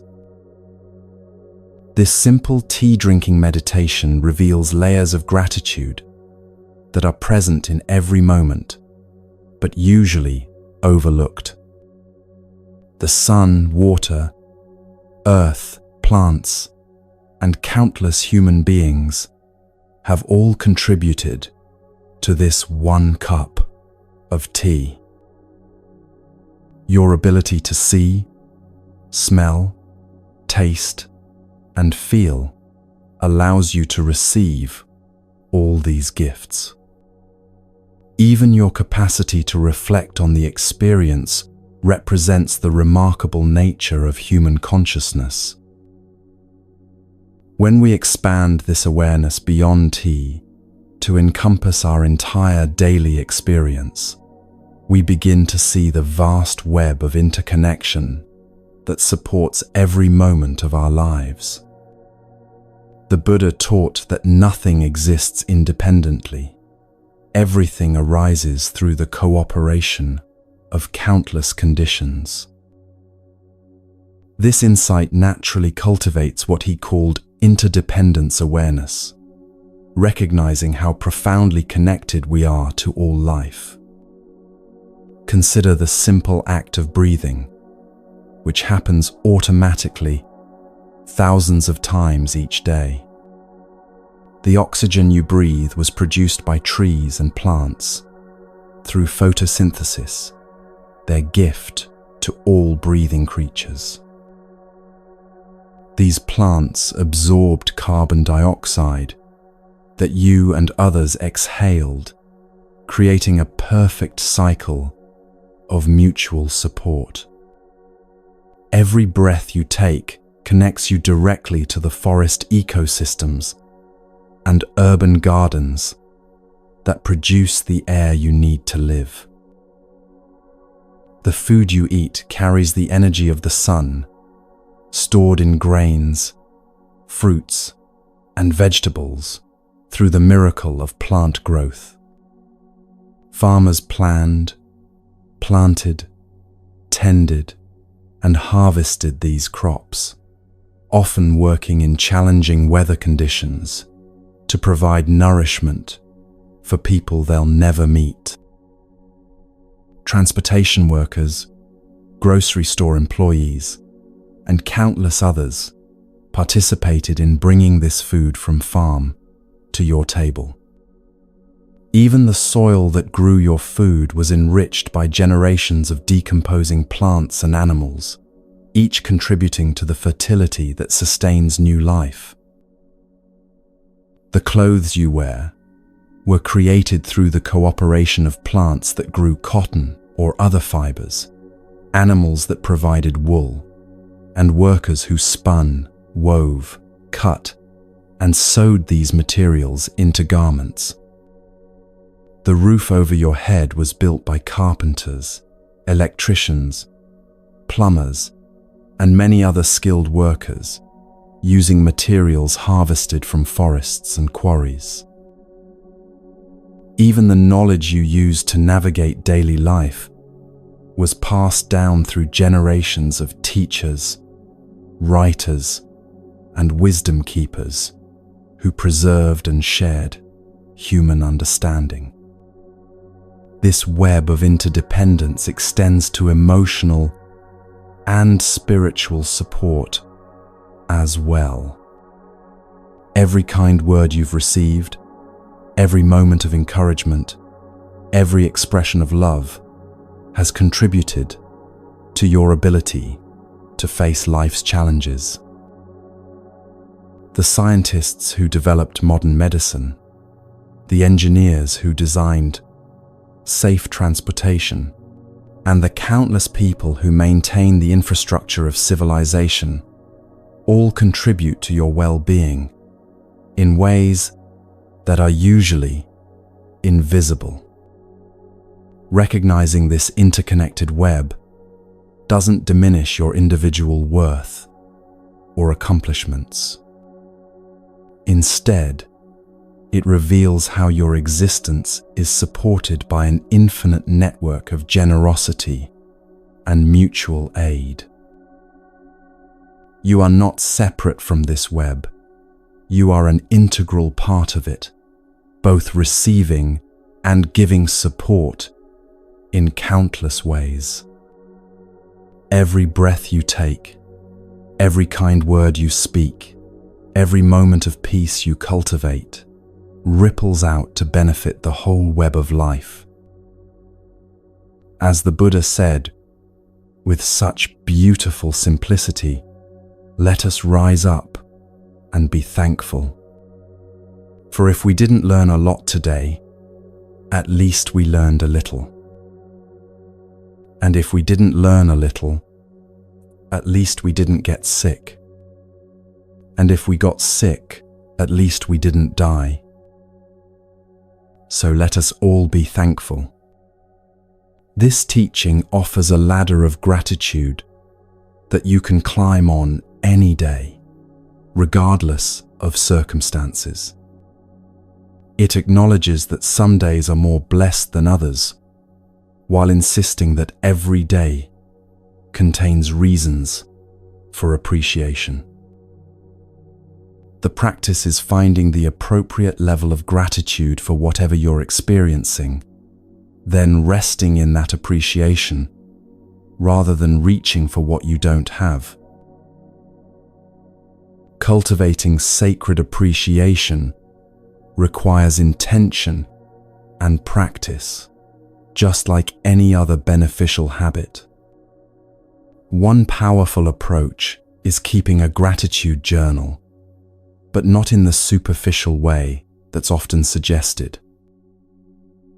Instead of quickly listing 3 things you're grateful for, take time to explore one blessing deeply each day. Write about how this blessing came to be, who contributed to making it possible, and how it connects you to the larger web of life. Another practice is gratitude meditation, where you sit quietly and systematically appreciate different aspects of your current experience. Begin with your body, the miracle of circulation, the gift of sensation, the remarkable coordination that allows movement. Then expand to your immediate environment, the shelter around you, the temperature that keeps you comfortable, the sounds that connect you to life beyond your walls. Gradually include your relationships, your opportunities for learning and growth, and finally, the vast natural systems that sustain all life on Earth. Mindful appreciation throughout the day transforms ordinary activities into opportunities for gratitude. When you wash your face, appreciate the gift of clean water and the sensation of freshness. When you eat, pause to acknowledge the sun, rain, and soil that created your food. When you interact with others, recognize the privilege of communication and connection. These moments of conscious appreciation don't take extra time. They simply add depth and richness to activities you're already doing. Expressing gratitude to others creates ripples of appreciation that extend far beyond the immediate interaction. Thank the bus driver, the store clerk, the person who holds a door open for you. These expressions of appreciation often brighten someone's entire day and remind them that their contributions matter. When you acknowledge the people who support your daily life, you're participating in the web of mutual recognition that strengthens human community.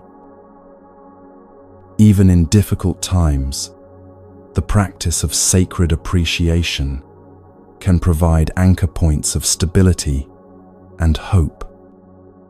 During illness, you might appreciate the parts of your body that are still functioning well. During conflict, you can recognize the gift of eventually learning and growing from challenge. During loss, you might feel grateful for the time you had with whatever or whoever is gone. This isn't about denying pain, but about maintaining connection to sources of nourishment, even when life feels depleted. Let's practice a simple 3-breath gratitude technique that you can use anywhere, anytime, to reconnect with appreciation. This practice is particularly helpful when you're feeling stressed, overwhelmed, or disconnected from joy. First, take a slow, deep breath and appreciate something about your body that's working well right now. Perhaps your heart beating steadily, your lungs drawing in air effortlessly, or your eyes allowing you to see these words. Let your appreciation for this physical blessing fill the entire breath. On your second breath, extend your gratitude to someone who has supported you recently. This might be a family member, friend, co-worker, or even a stranger who offered a kind gesture. Feel the warmth of connection as you breathe in appreciation for their presence in your life. With your third breath, expand your gratitude to include something in the natural world that sustains you. The air you're breathing, the sunlight streaming through windows, the trees producing oxygen, or the rain that waters the earth. Let this breath connect you to the vast web of life that supports your existence. These 3 breaths of gratitude can shift your entire perspective in less than a minute. They remind you that appreciation is always available, regardless of external circumstances. you carry within you the capacity to recognize blessings, to feel connected to others, and to appreciate your place in the magnificent web of existence.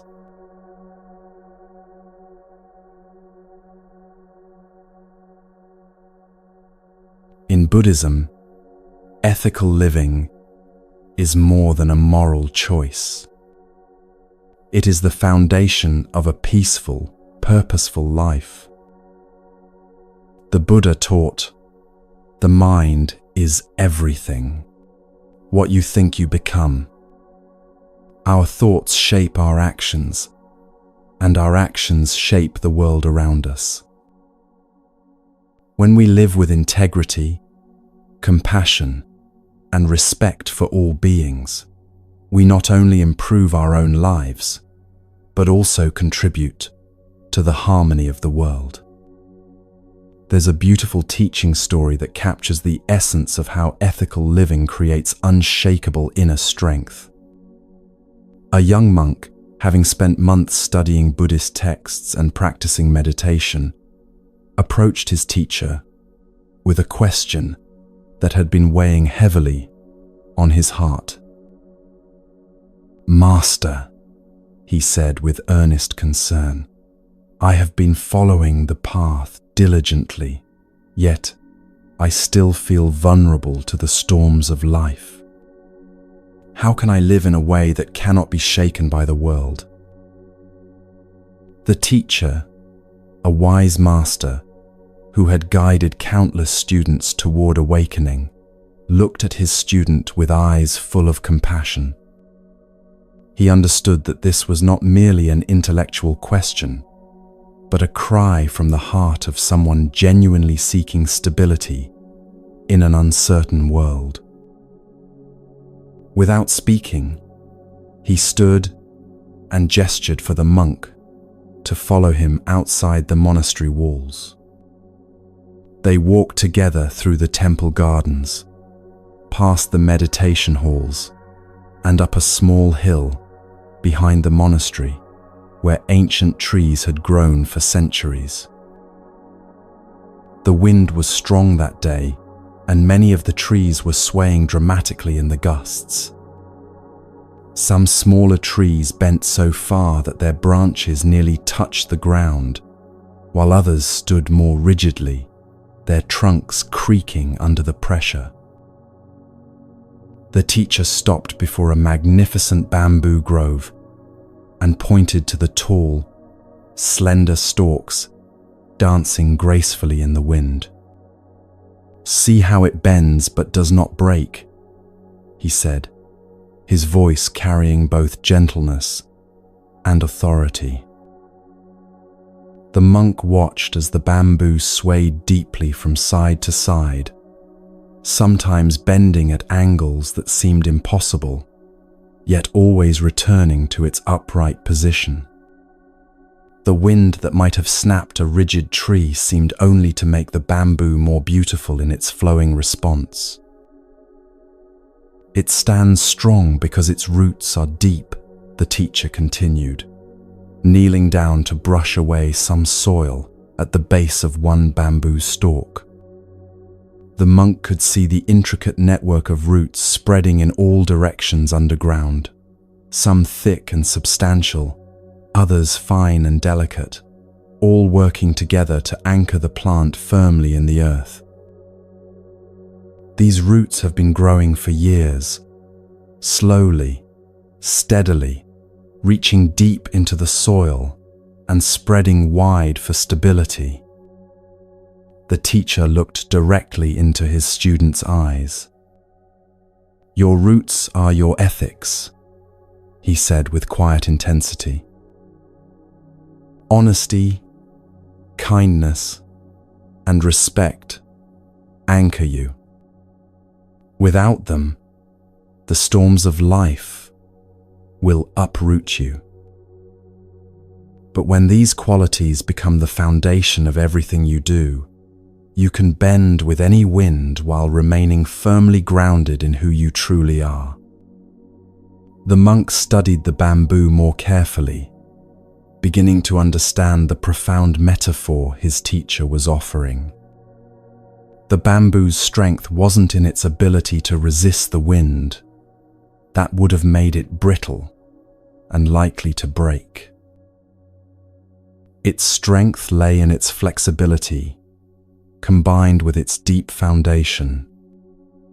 It could yield to external forces, while never losing its essential nature or its connection to the earth that sustained it. "But Master," the monk asked thoughtfully, "how do I grow these roots? How do I develop ethics so deeply that they become unshakable?" The teacher smiled and pointed to the bamboo again. "Notice that bamboo doesn't grow its roots all at once," he said. "Each day, each season, the root system extends a little further, grows a little stronger. Your ethical foundation develops the same way, through daily choices, moment-by-moment decisions, consistent practice over time." He picked up a handful of rich, dark soil. Every time you choose truth over deception, you add nutrients to your ethical soil. Every act of kindness deepens your roots. Every moment of respect for others strengthens your foundation. These aren't dramatic gestures that happen once and create permanent change. They're quiet, daily practices that accumulate into unshakable character. The monk understood that his teacher was describing a completely different approach to spiritual development than he had been imagining. He had thought that enlightenment or inner strength would come through intense meditation or profound insights achieved in dramatic moments. But his teacher was pointing to something more subtle and ultimately more powerful: the gradual cultivation of ethical integrity through countless small choices. "Strength is not in resisting the wind," the teacher continued, "but in living so firmly in truth and compassion that nothing can move your heart from its place." The bamboo doesn't fight against the storm, it dances with it while remaining rooted. Similarly, you don't need to resist life's challenges or try to control every external circumstance. You need to live with such integrity that your responses arise naturally from your deepest values, regardless of what pressures you face. The teacher gestured toward the entire bamboo grove, where hundreds of stalks moved together in harmony with the wind. "Notice also that bamboo grows in community," he said. "The individual stalks support each other through their interconnected root systems. Your ethical living doesn't just benefit you, it strengthens the entire community of beings around you. When you live with integrity, you make it easier for others to do the same." As they walked back toward the monastery, the monk felt a deep shift in his understanding. He had been seeking some kind of invulnerability, some way to avoid being affected by life's difficulties. But his teacher had shown him something far more valuable: how to remain flexible and responsive while being anchored in unshakable principles. The goal wasn't to become hard or rigid, but to become like bamboo, graceful, strong, and deeply rooted. From that day forward, the monk approached his spiritual practice differently. Instead of focusing only on meditation and study, he paid careful attention to every interaction, every choice, every opportunity to embody honesty, kindness, and respect.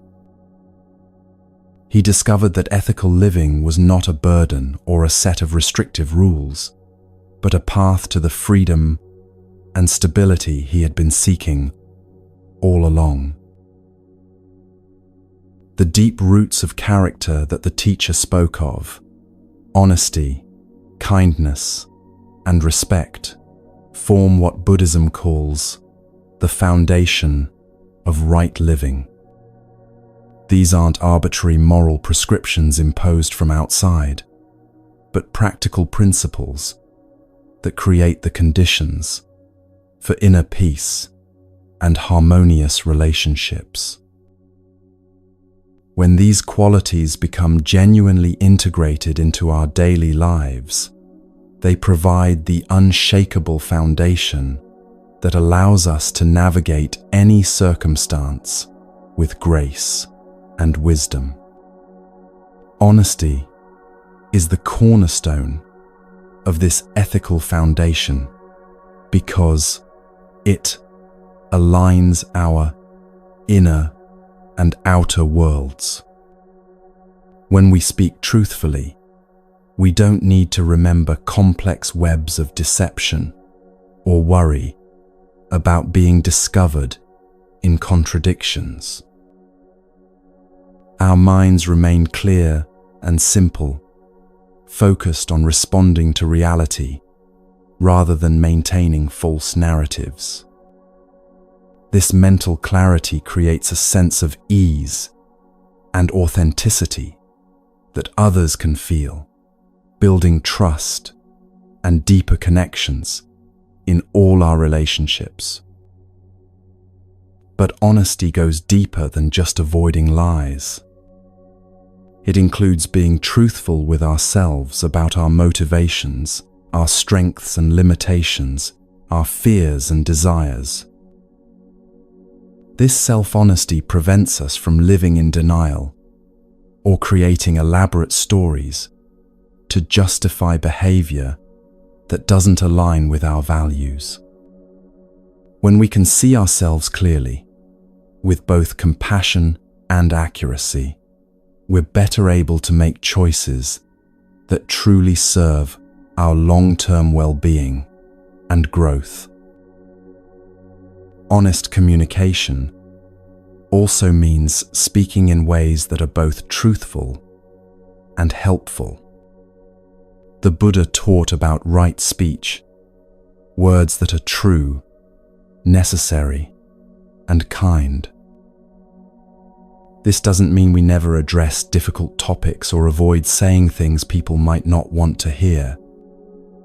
It means we speak from a place of genuine care rather than ego or manipulation, with the intention of contributing to understanding and healing rather than causing harm. When honesty becomes a deep habit rather than an occasional choice, it creates what we might call structural integrity in our lives. Like a building with a solid foundation, our words and actions align with our inner values, creating stability that can withstand external pressures. People learn to trust us because our behavior is consistent and predictable in the best sense, grounded in principles, rather than shifting with convenience or mood. Kindness extends this foundation by ensuring that our honesty serves compassion rather than self-righteousness. Kindness isn't mere politeness or artificial sweetness, but a genuine concern for the well-being of all beings we encounter. It recognizes that everyone we meet is struggling in some way, carrying burdens we can't see, doing their best with the understanding and resources they currently have. This perspective naturally leads to patience with others' shortcomings and generosity toward their efforts.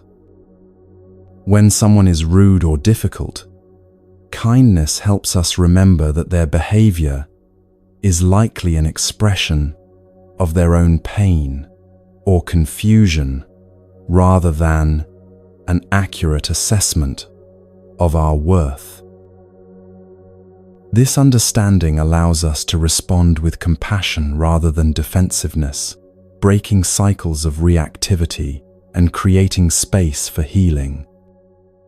Kindness also includes self-compassion, treating ourselves with the same gentle understanding we would offer a good friend facing similar challenges.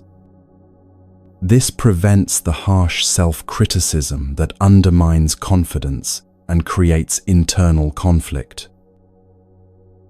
When we're kind to ourselves, we have more emotional resources available for extending genuine care to others. Self-compassion becomes the foundation for authentic compassion toward all beings. The practice of kindness gradually transforms our default responses to life's inevitable frustrations and disappointments. Instead of immediately reacting with irritation or judgment, we develop the habit of pausing to consider how we might respond in ways that contribute to healing rather than harm. This doesn't mean becoming passive or failing to address important issues. It means addressing them from a place of care rather than anger, wisdom rather than reactivity. Respect completes this ethical foundation by recognizing the inherent dignity and worth of every being we encounter. Respect acknowledges that each person has their own unique perspective, their own valid experience, their own journey of learning and growth. Even when we disagree with someone's choices or find their behavior challenging, respect maintains an appreciation for their basic humanity and their potential for wisdom and healing. This quality of respect prevents us from dismissing others as unworthy of consideration or treating them as obstacles to our own agenda.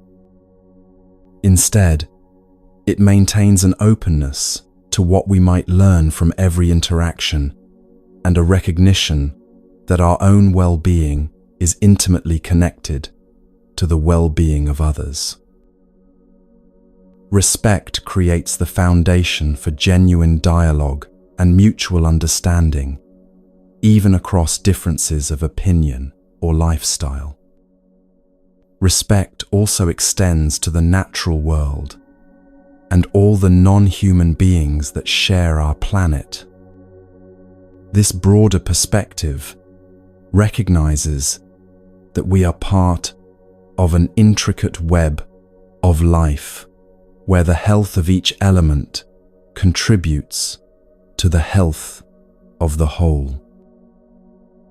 When we treat the environment with respect, we're acknowledging our dependence on natural systems and our responsibility to future generations.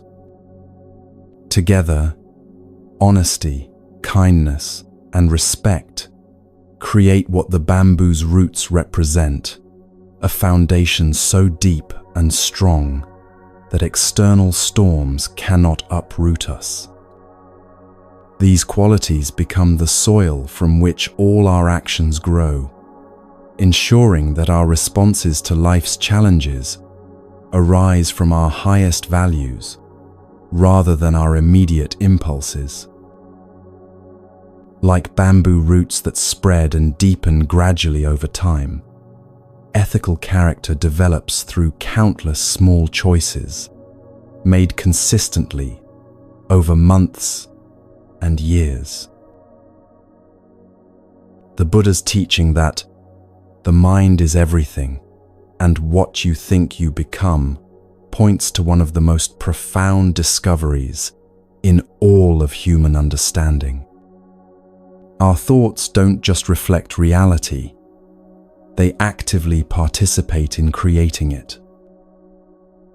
This isn't mystical thinking, but a practical recognition of how consciousness shapes experience through the choices we make based on our mental patterns and beliefs.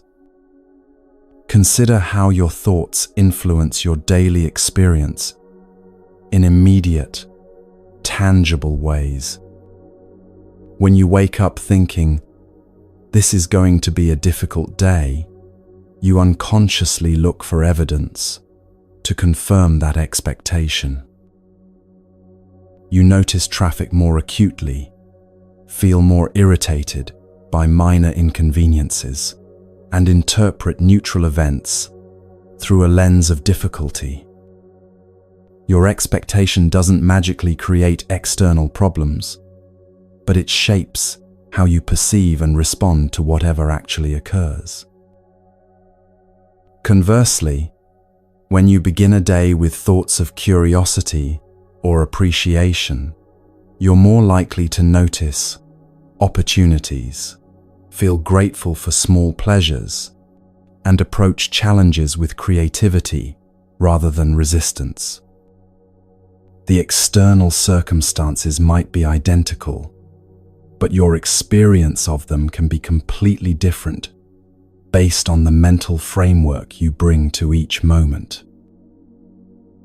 This principle extends far beyond daily mood management to encompass the entire trajectory of our lives.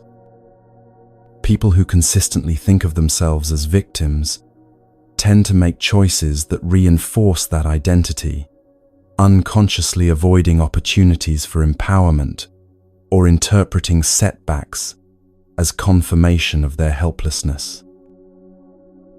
Those who think of themselves as capable learners approach challenges as growth opportunities and persist through difficulties because they believe that effort leads to improvement. The Buddha recognized that these mental patterns become so automatic that we often don't realize we're choosing them. Thoughts seem to arise spontaneously, carrying us along like passengers in a vehicle we forgot we were driving. But mindfulness practice reveals that we have much more influence over our thinking than we typically recognize. We can learn to observe our thoughts, question their accuracy, and consciously choose mental patterns that serve our highest aspirations. This doesn't mean forcing positive thinking or denying difficult realities. It means developing the ability to think clearly and skillfully about whatever we're facing. When confronted with a genuine problem, we can choose thoughts that support effective problem solving rather than thoughts that increase anxiety or despair.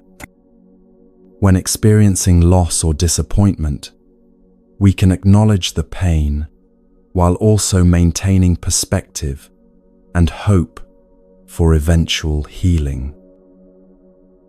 The transformation happens gradually as we become more conscious of our mental habits and more intentional about cultivating beneficial patterns of thinking.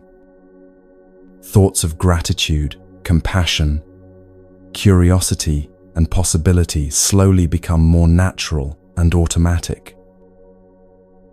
This shift in mental climate then influences our actions, which in turn shape our external circumstances and relationships.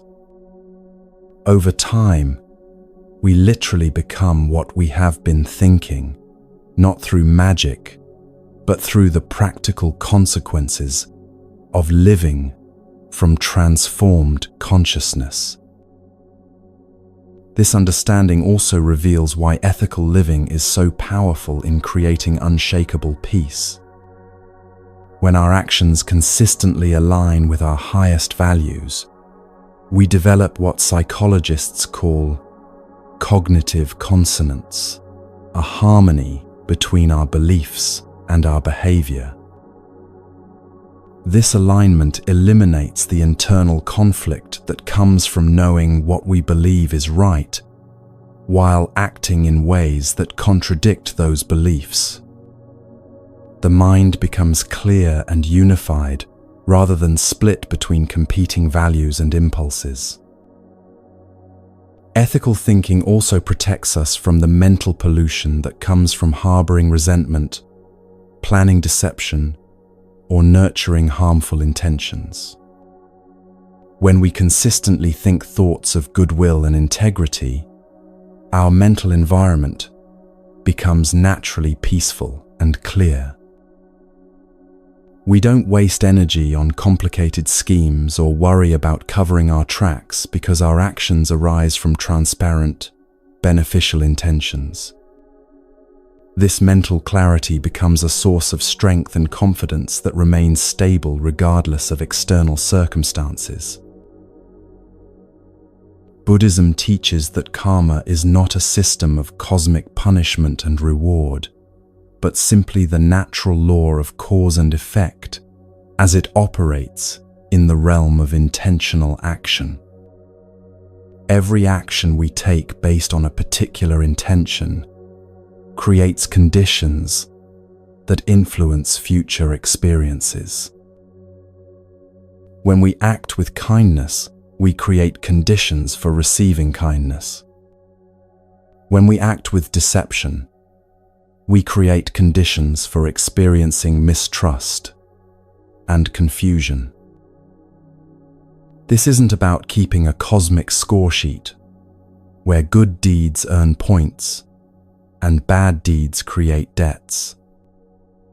It's about recognizing that our actions shape both our character and our relationships in ways that naturally influence what comes back to us.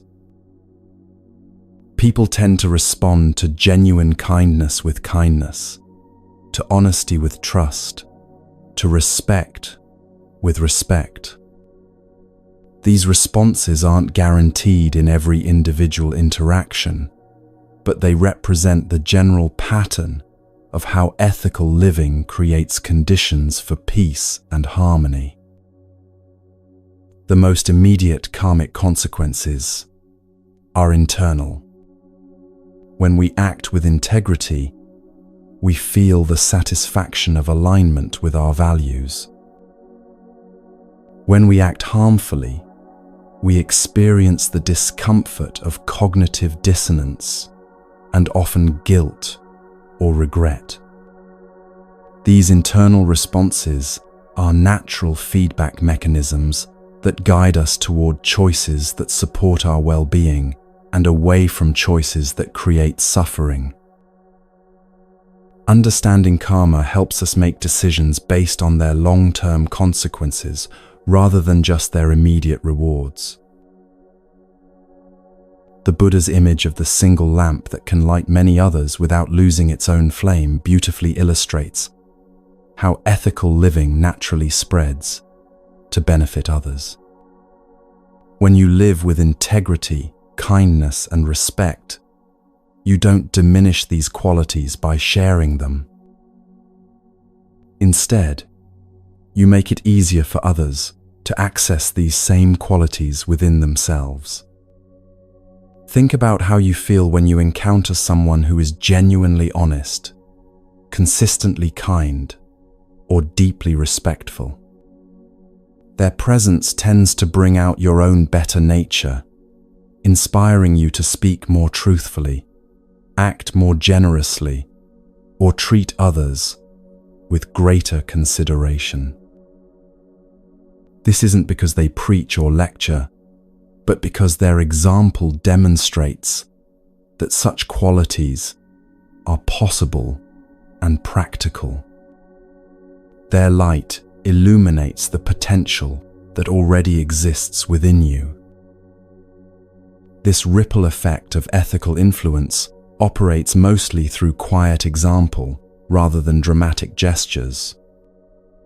The colleague who consistently treats everyone with respect, regardless of their position in the company hierarchy, shows others how to create dignity in the workplace. The neighbor who always speaks honestly but kindly demonstrates how to address difficult topics without causing harm. The friend who keeps confidences and honors commitments shows the value and possibility of trustworthiness.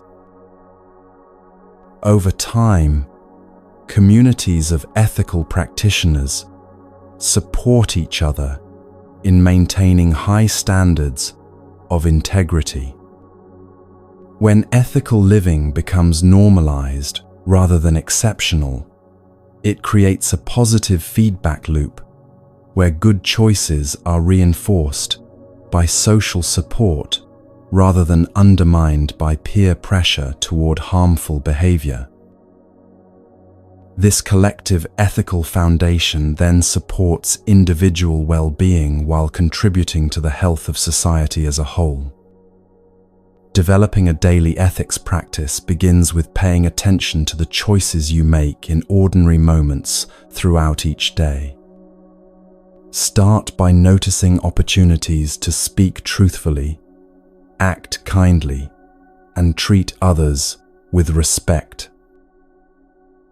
These opportunities arise constantly in small interactions: how you respond to a store clerk, whether you keep a commitment when it becomes inconvenient, how you handle a mistake that only you know about.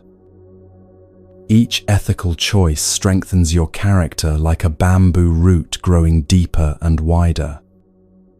Each time you choose integrity over convenience, kindness over self-centeredness, or respect over judgment, you're investing in the unshakable foundation that will support you through any storm. This isn't about moral perfection, but about consistent direction toward your highest values. Remember that, like bamboo, your ethical foundation grows gradually through daily practice. Be patient with the process and celebrate small steps toward greater integrity. Each day offers fresh opportunities to align your actions with your deepest wisdom, creating the unshakable peace that comes from living in harmony with your truest nature.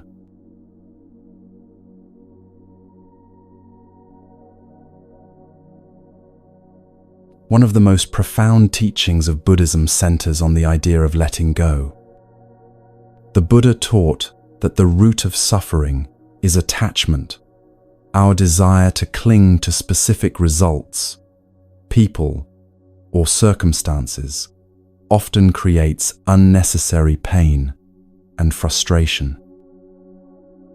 When we hold tightly to how we want life to unfold, we set ourselves up for disappointment. But what if peace comes from surrender? What if letting go is the key to flowing with life's natural rhythm? The Buddha's insight into attachment emerged from his deep observation of human suffering.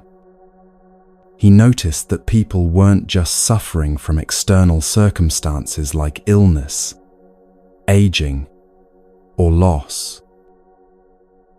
They were creating additional suffering through their relationship to these inevitable experiences. The pain of loss was compounded by the mental anguish of refusing to accept that loss had occurred. The discomfort of change was intensified by desperately trying to keep things exactly as they were. This discovery revealed something revolutionary about the nature of suffering itself. While we cannot avoid all painful experiences, the Buddha called these the first arrow of suffering. We can learn to avoid the second arrow of our resistance to what's happening. The first arrow might be the pain of illness, the sadness of goodbye, or the frustration of plans falling through. The second arrow is our mental struggle against these experiences, our refusal to accept them, our desperate attempts to make reality different than it is. The Buddha observed that attachment operates on many levels simultaneously. We attach to material possessions, wanting to keep what we have and acquire what we lack. We attach to people, trying to control their behavior or ensure they never leave us. We attach to our self-image, defending our ego against any threat to how we see ourselves. We attach to our plans, becoming upset when life doesn't unfold according to our timeline or expectations. But perhaps most subtly, we attach to our attachments themselves. We believe that caring deeply requires clinging tightly, that love means possessiveness, that commitment means control. The Buddha's teaching reveals a different possibility, that we can care deeply while holding lightly, love fully while respecting freedom, and commit wholeheartedly while remaining open to change. Understanding attachment doesn't mean becoming emotionally distant or indifferent to outcomes. The Buddha wasn't teaching apathy or disconnection from life. He was pointing to a way of engaging fully while maintaining the flexibility to adapt when circumstances change. Like a skilled dancer who moves with the music rather than fighting against it, we can learn to participate actively in life while remaining responsive to its natural flow. The practice of non-attachment begins with recognizing how attachment manifests in daily experience. Notice the tension that arises when someone doesn't respond to your text message immediately. Observe the frustration when traffic makes you late for an appointment. Feel the anxiety when your carefully made plans need to change unexpectedly. These moments of resistance reveal where you're clinging to specific outcomes rather than remaining open to what's actually unfolding. Attachment often disguises itself as reasonable preferences or justified expectations. Of course, you want people to be punctual, technology to work properly, and weather to cooperate with your plans. These preferences are natural and often practical. Attachment becomes problematic when these preferences harden into demands that reality must conform to your wishes, creating suffering when the inevitable gaps appear between expectation and experience.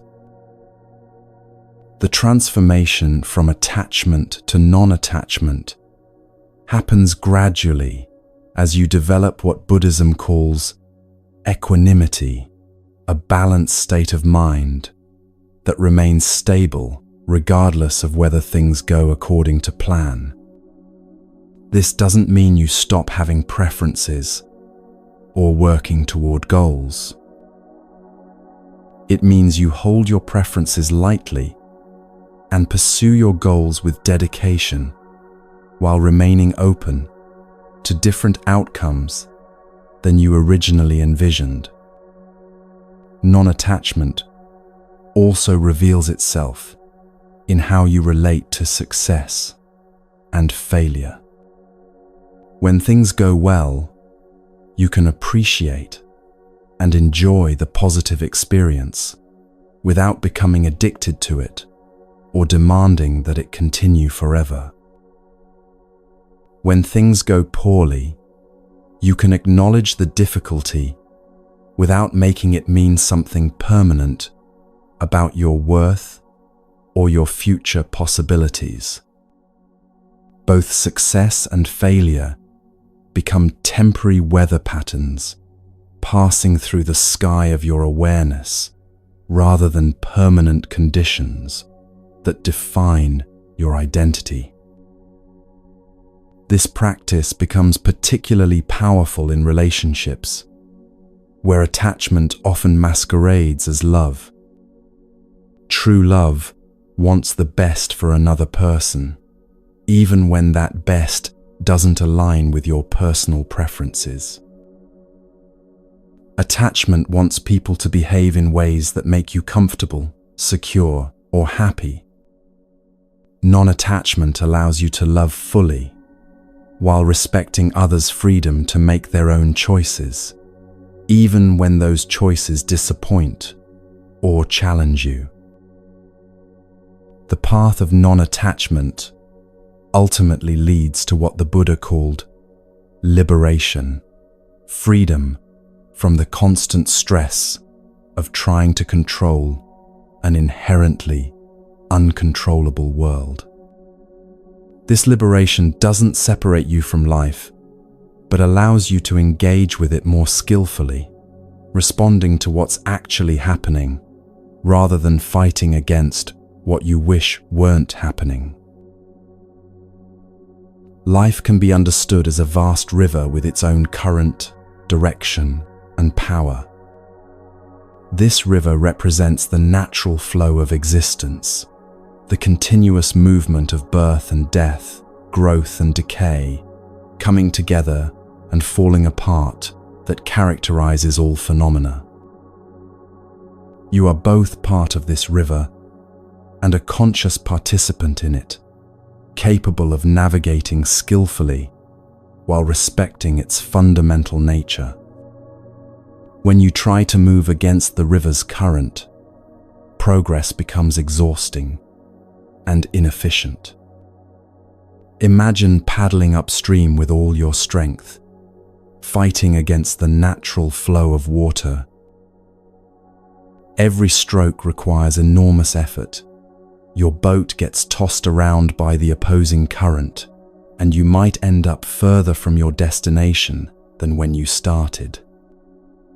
Worse yet, all your energy goes into struggling with the river, leaving no attention available for enjoying the journey or appreciating the landscape along the banks. This upstream struggle is what happens when you resist the natural changes and challenges that life brings. Fighting against aging, denying the reality of loss, refusing to accept that relationships evolve, or demanding that external circumstances always support your plans. The resistance doesn't stop these natural processes. It just makes experiencing them much more difficult and painful than necessary. But when you learn to move with the river's current, everything changes. You can still steer your boat and choose your general direction, but you're working with the water's natural movement rather than against it. Your paddle strokes become efficient and purposeful, guiding rather than forcing. You cover more distance with less effort, arriving at destinations you might never have discovered if you had been rigidly focused on fighting your way to predetermined locations. Moving with life's current doesn't mean becoming passive or abandoning all goals and preferences. A skilled river navigator still has destinations in mind and actively works to reach them. But they understand that the most effective path often involves following the river's natural bends and taking advantage of its helpful currents, rather than trying to force a straight line through turbulent water. This approach requires developing what might be called strategic flexibility, the ability to maintain your overall direction while adapting your specific methods to current conditions. If the river takes an unexpected turn, you adjust your course rather than exhausting yourself trying to paddle through solid rock. If rapids appear ahead, you prepare to navigate them skillfully rather than pretending they don't exist or demanding that they move out of your way. The river metaphor also illustrates how present moment awareness becomes essential for skillful navigation. When you're fighting against the current, you're usually focused on where you think you should be rather than where you actually are. But when you're moving with the flow, you need to pay careful attention to current conditions, the speed of the water, the presence of obstacles, the opportunities for easier passage. This attention to what's actually happening right now, rather than what you wish were happening, allows you to respond wisely to each moment as it unfolds. Sometimes the river moves slowly through peaceful meadows, allowing for easy navigation and plenty of time to enjoy the scenery. These are life's calm periods when things flow smoothly and challenges are minimal. During these times, moving with the current feels natural and effortless. You can relax into the gentle movement and appreciate the beauty around you without much effort or skill required. But the river also includes rapids, narrow channels, and unexpected obstacles that require all your attention and skill to navigate safely. These represent life's challenging periods, times of illness, loss, conflict, or major change that demand your full presence and wisdom. During these intense passages, moving with the current becomes both more difficult and more essential. Fighting against rapids is dangerous and futile, but navigating them skillfully can carry you through to calmer waters downstream. The key insight is that both the peaceful stretches and the challenging rapids are part of the same river. You can't have one without the other, and trying to avoid all difficulty would mean missing out on the full experience of being alive. The goal isn't to find a river with no rapids, but to develop the skills and wisdom to navigate whatever waters you encounter with grace and competence. This river wisdom also teaches patience with life's natural timing. Rivers don't move according to human schedules or preferences. Sometimes the current is fast and you reach destinations quickly. Sometimes it's slow and progress seems minimal. Sometimes the river takes you exactly where you wanted to go. Sometimes it carries you somewhere completely unexpected that turns out to be exactly where you needed to be. Learning to trust the river's timing means releasing your attachment to controlling exactly when and how things happen in your life. You can still work toward your goals and make plans, but you hold them lightly, understanding that the optimal timing for outcomes might be different than what you originally imagined. This trust doesn't come from naive optimism, but from repeated experience that life's natural unfolding often brings gifts and opportunities that rigid planning would have missed. The suffering that comes from clinging too tightly to outcomes, people, or circumstances can be understood through a simple physical metaphor. Imagine holding a handful of sand. When you cup your hands gently and keep them open, the sand rests comfortably in your palms, and you can enjoy its texture and warmth.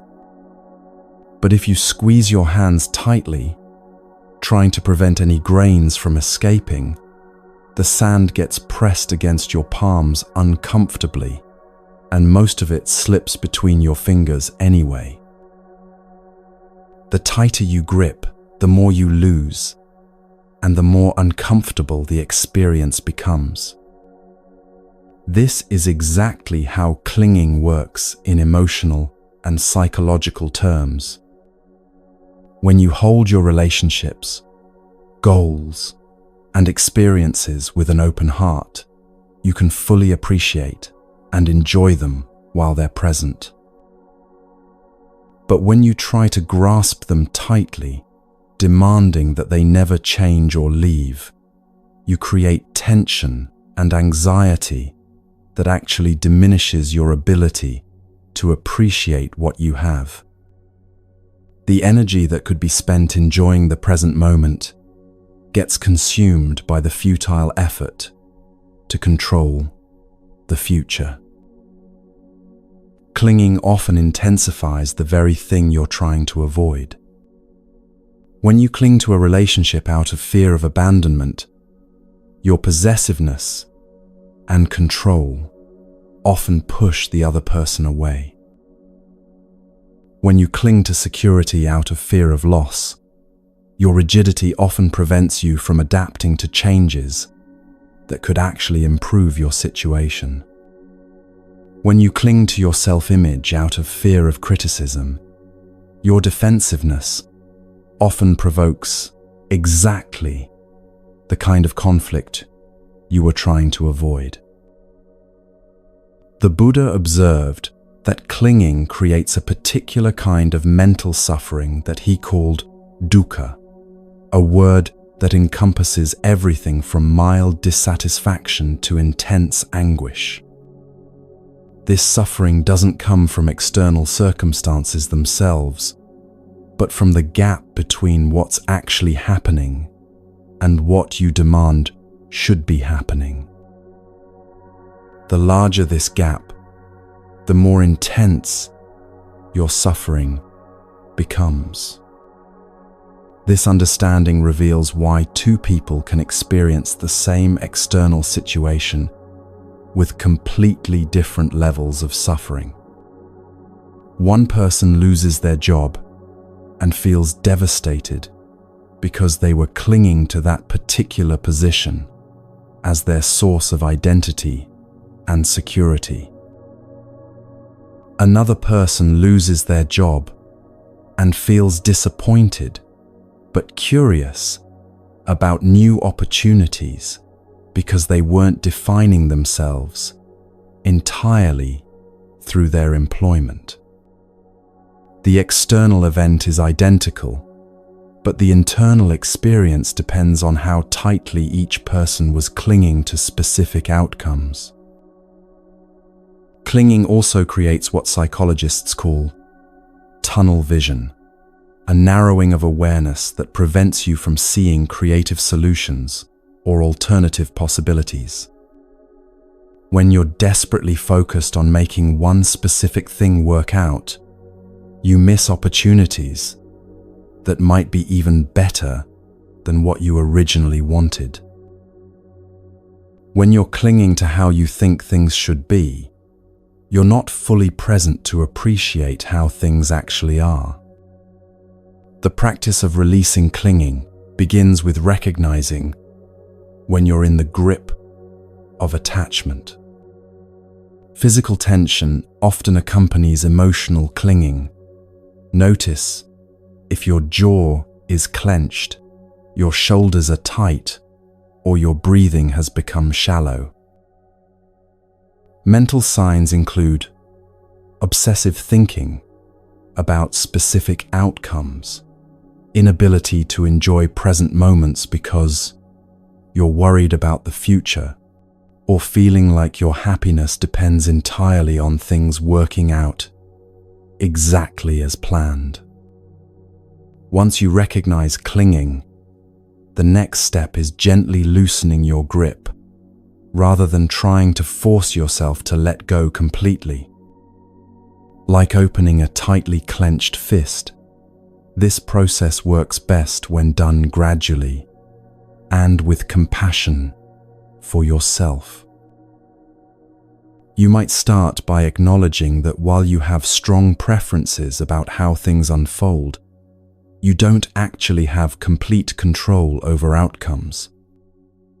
This recognition can create enough space for your nervous system to relax slightly, reducing the intensity of your attachment.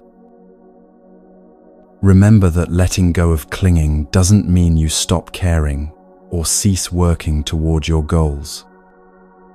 It means you care deeply while holding outcomes lightly, working diligently while remaining open to results different than what you originally envisioned.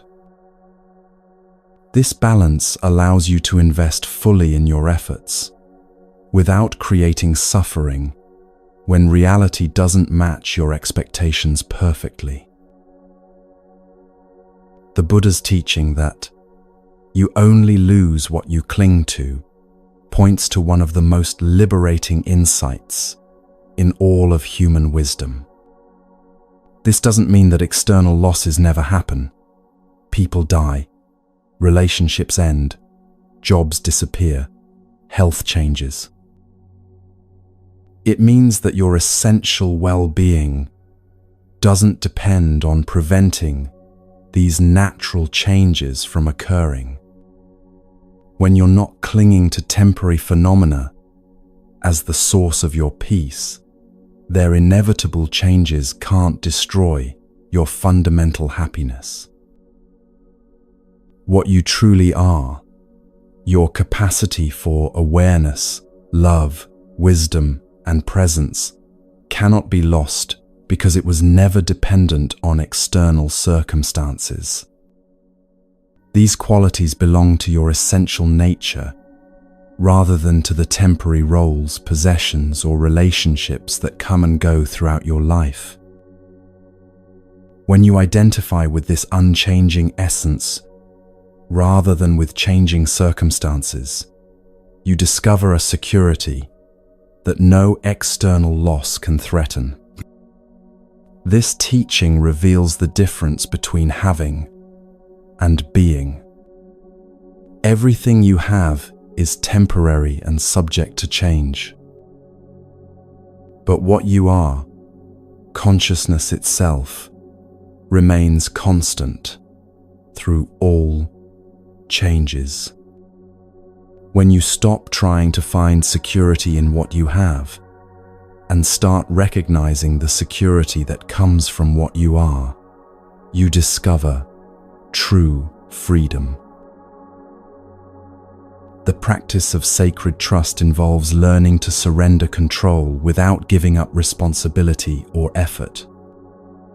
This might seem like a contradiction, but it represents one of the most sophisticated spiritual skills humans can develop. Sacred trust means doing your best with whatever situation you're facing, while acknowledging that you cannot control all the factors that influence outcomes. This practice begins with distinguishing between what is within your control and what is not. You can control your effort, your attitude, your choices, and your responses to whatever happens. You cannot control other people's decisions, natural events, economic conditions, or countless other factors that influence your life. Sacred trust means focusing your energy on what you can influence while accepting what you cannot change. But this acceptance isn't passive resignation or fatalistic indifference. It's an active trust in the intelligence and benevolence of life itself. This trust develops gradually as you accumulate evidence that your life has been guided by a wisdom larger than your personal planning abilities. Looking back, you can often see that unexpected changes, apparent setbacks, and surprising opportunities have contributed to your growth and well-being in ways you couldn't have orchestrated deliberately. Sacred trust also includes trusting your own ability to meet whatever challenges arise. You don't need to know in advance how you'll handle future difficulties. You can trust that when the time comes, you'll have access to the resources, wisdom, and support you need to respond appropriately. This trust isn't based on naive optimism, but on evidence from your past experience of successfully navigating challenges you initially thought were beyond your capabilities. Developing sacred trust often requires releasing the belief that your personal planning and control are the primary forces shaping your life. While planning and effort are certainly important, they work best when coordinated with larger patterns and opportunities that you cannot see in advance. Sacred trust means doing your part while remaining open to guidance and support from sources beyond your individual intelligence. This doesn't require belief in any particular religious or spiritual system. It simply requires recognizing that your individual consciousness is part of a larger intelligence that includes the wisdom of nature, the accumulated knowledge of humanity, and the mysterious organizing principles that coordinate countless variables in your daily life. Trusting this larger intelligence allows you to relax into collaboration rather than exhausting yourself, trying to manage everything independently. Sacred trust becomes particularly important during periods of uncertainty when you cannot see clear paths forward. These times of not knowing can be deeply uncomfortable because they challenge the illusion of control and force you to acknowledge how much of life operates beyond your understanding. But uncertainty can also become sacred space where new possibilities emerge that would never have appeared if you had been rigidly controlling every variable.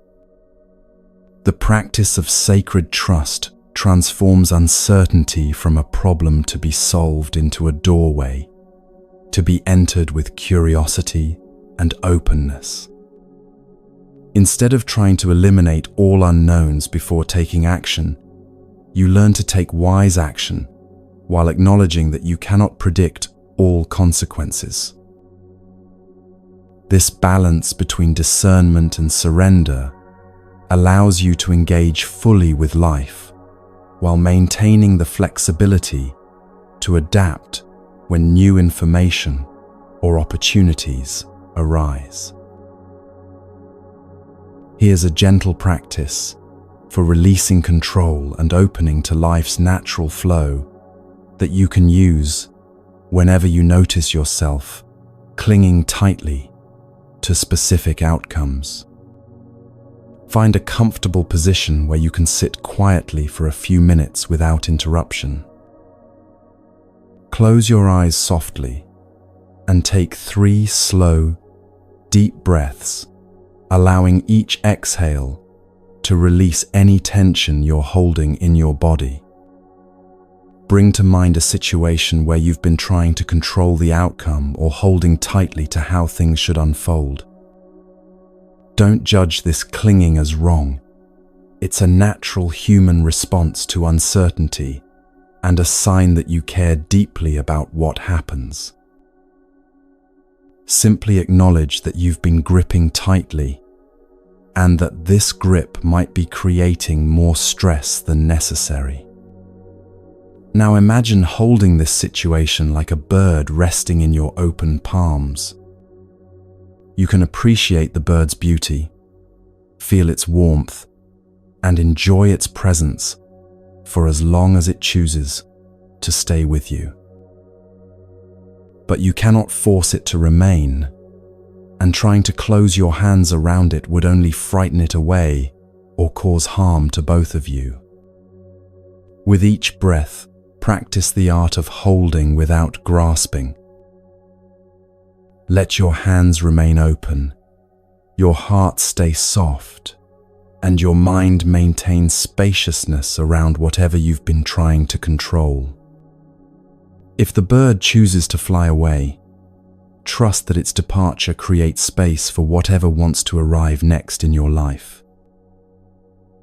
As you breathe, silently repeat these words of release. I do my best and trust the process. I hold my preferences lightly and remain open to what wants to emerge. I am guided by wisdom larger than my personal understanding. Let these phrases become like a gentle river, carrying away your need to control every detail of how your life unfolds. When you're ready, slowly open your eyes and carry this quality of open-handed engagement into your day.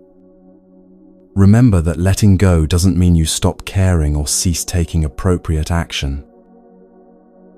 It means you care so deeply that you're willing to trust the mysterious intelligence that coordinates all life, knowing that your sincere efforts will be supported by forces of wisdom and love beyond your individual capacity to arrange.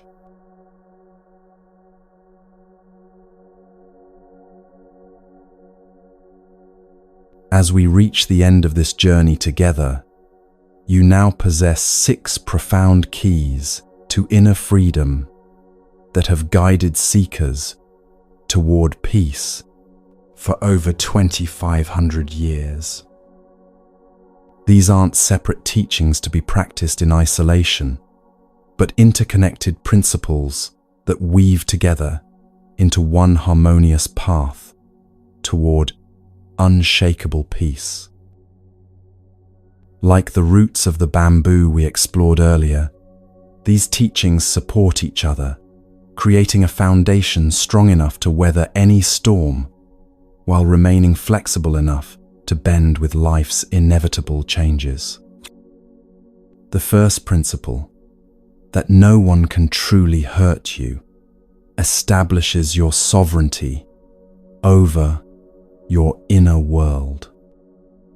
When you understand that your peace doesn't depend on other people's behavior, you're free to respond rather than react, to choose wisdom over defensiveness. This inner sovereignty becomes the foundation for all other practices because it establishes that your well-being comes from within rather than from external validation or perfect circumstances. The second principle, seeing every person as a teacher, transforms this sovereignty from isolation into connection.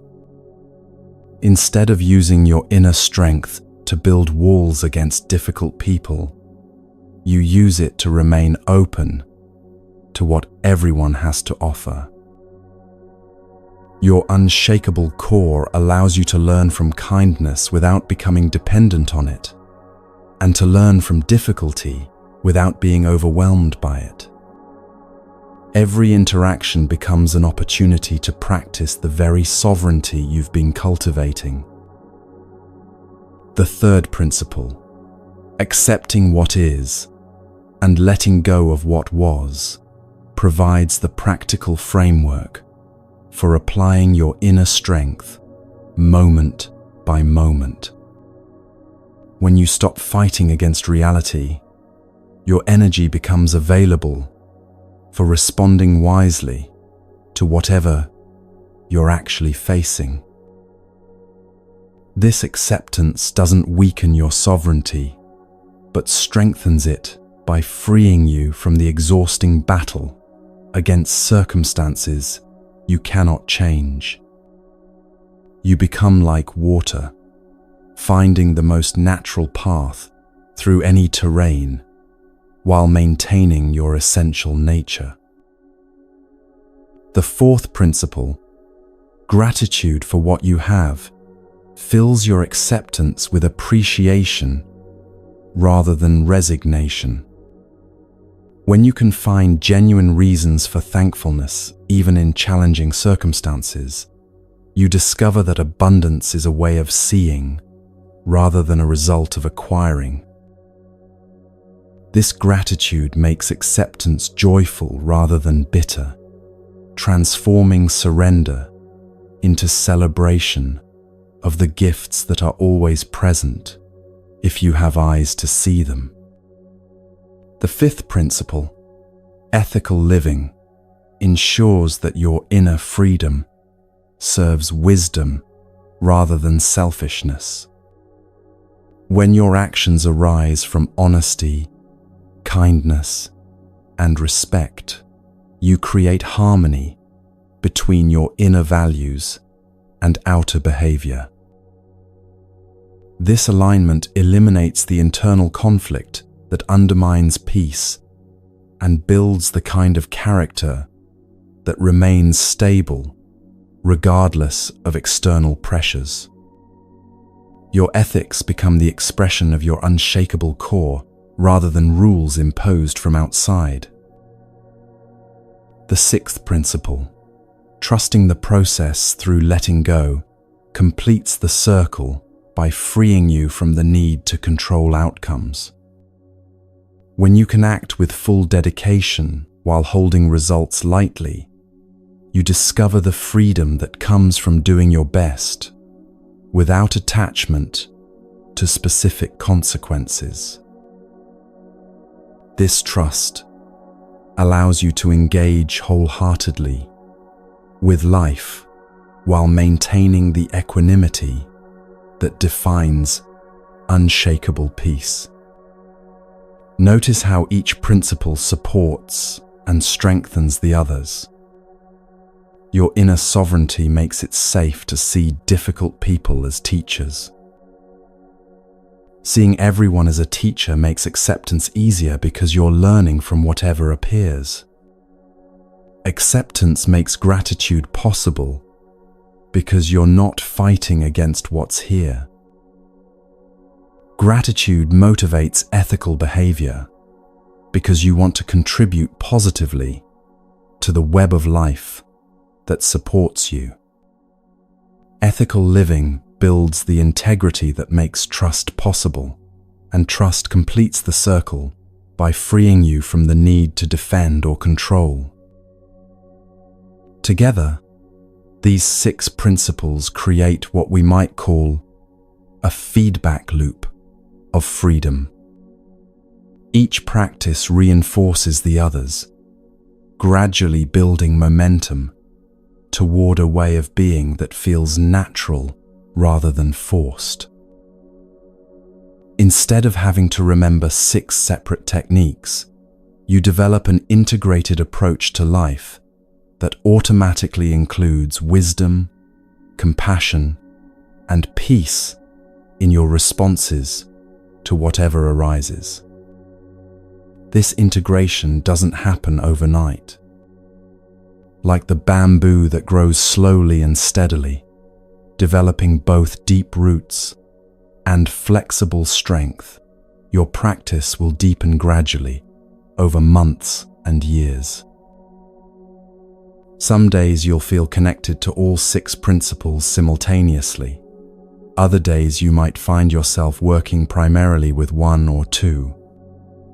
Both experiences are part of the natural rhythm of spiritual development. The key is consistency rather than perfection. Each time you choose to respond rather than react, to see difficulty as teaching, to accept what you cannot change, to appreciate what you have, to act with integrity, or to trust life's process. You're strengthening the neural pathways that make these responses more automatic. Over time, unshakable peace becomes your default setting rather than something you have to work hard to achieve. Integrating these Buddhist teachings into your daily life begins with choosing one principle that resonates most strongly with your current needs and circumstances. Perhaps you're dealing with difficult relationships and need to focus on the teaching that no one can truly hurt you. Maybe you're facing major changes and need to practice acceptance and letting go. Or you might be struggling with criticism and need to cultivate gratitude for what's working well in your life. Start small and be specific. Instead of trying to transform your entire approach to life immediately, identify particular situations where you can practice your chosen principle. For example, if you're working with inner sovereignty, you might practice during your commute by choosing not to take other drivers' behavior personally. If you're focusing on seeing everyone as a teacher, you might practice during interactions with service workers by staying curious about what each encounter might offer. Create simple reminders that help you remember to practice. This might be a note on your bathroom mirror, a reminder on your phone, or a small object in your pocket that you touch when you want to reconnect with your intention. The goal isn't to practice perfectly, but to practice consistently, gradually building the habits of wisdom into your ordinary activities.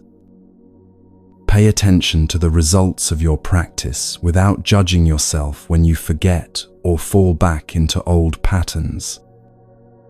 Notice how you feel when you respond to criticism with inner sovereignty versus when you react defensively. Observe the difference in your relationships when you approach difficult people as teachers versus when you see them as obstacles. Let the fruits of practice motivate continued commitment rather than forcing yourself to practice out of obligation. As you become more comfortable with one principle, gradually begin incorporating others. You might start your day with gratitude practice. Use the sovereignty teaching during challenging interactions, and end your day by reflecting on what you learned from the people you encountered. Over time, these practices will begin to blend into a seamless approach to living that includes wisdom, compassion, and peace as natural elements of your daily experience. Remember that these teachings are meant to serve life, not complicate it. If your practice becomes another source of stress or self-criticism, you're probably trying too hard or expecting too much, too quickly. The path to unshakable peace should feel like coming home to your true nature, rather than forcing yourself to become someone different. Trust your own wisdom about what you need most and how quickly to proceed. Also remember that practice deepens in community. Share these teachings with others, not by preaching, but by embodying them in your interactions. When people ask about the source of your increasing peace and wisdom, you can point them toward these ancient teachings that have guided your own transformation. Your example becomes part of how these timeless principles continue to spread in the world, lighting other lamps without diminishing your own flame. When you cultivate unshakable peace within yourself, you create ripples of healing that extend far beyond your personal experience. Your transformed presence becomes a gift to everyone you encounter, offering them a living example of how human beings can remain calm and wise, even in challenging circumstances. This influence operates quietly and naturally, without any need for you to preach or try to change others directly. Consider how you feel when you're around someone who embodies genuine peace and wisdom. Their presence tends to calm your nervous system, inspire your own better angels, and remind you of possibilities you might have forgotten. They don't need to say anything profound. Their way of being speaks more powerfully than words. This is the ripple effect you create when you embody the teachings we've explored together. Your unshakable peace gives others permission to access their own inner stability. In a world where reactivity and anxiety often feel contagious, your groundedness becomes a refuge that reminds people of their own capacity for calm. Your ability to remain centered during conflict shows others that such centeredness is possible. Your gratitude in difficult circumstances demonstrates that appreciation is a choice available to everyone. The ripples extend to future generations as well. Children who grow up around adults practicing these principles learn by osmosis that wisdom and compassion are normal human capacities rather than extraordinary achievements. They internalize models of how to respond to challenge with grace, how to treat others with respect, and how to find peace within themselves, regardless of external circumstances. Your practice becomes part of the wisdom you pass forward, contributing to a more peaceful world. Even your approach to global challenges changes when you embody these teachings. Instead of adding to the world's anxiety and reactivity, you respond to social and environmental problems from a place of wisdom and compassion. Your actions become more effective because they arise from clarity rather than panic, from love rather than fear. You contribute to solutions rather than amplifying problems, becoming part of the healing the world desperately needs. As we conclude this journey together, I want to remind you that you're not alone on this path. For over 2,500 years, countless seekers have found freedom through these same teachings. You're part of what Buddhists call the Sangha, the community of practitioners supporting each other's awakening. This community exists across time and space, connecting you to wisdom keepers of the past and fellow travelers in the present. Your practice contributes to this larger community of peace. Every moment you choose wisdom over reactivity, compassion over defensiveness, or trust over control, you strengthen the field of consciousness that makes these choices easier for others. You become part of the solution to humanity's suffering, not through grand gestures, but through the quiet revolution of transforming your own heart and mind. Take a moment now to appreciate how far you've traveled on this journey. You began by imagining a life where your mind remains calm, like still water, untouched by the storms that once disturbed your peace. You now have 6 practical keys for making that vision a living reality. You understand that unshakable peace isn't about avoiding life's challenges, but about meeting them with wisdom, compassion, and grace. Carry these teachings gently into your life. Remember that the path to freedom is walked one step at a time, one choice at a time, one breath at a time. Trust the process of gradual transformation, celebrating small victories and learning from temporary setbacks. Know that you have everything you need within you to live with unshakable peace, and that this peace is your gift not only to yourself, but to all beings you encounter along the way. May you find the strength of bamboo in life's storms, bending but never breaking, rooted in wisdom and reaching toward light. May you walk in peace, knowing that you are unshakable.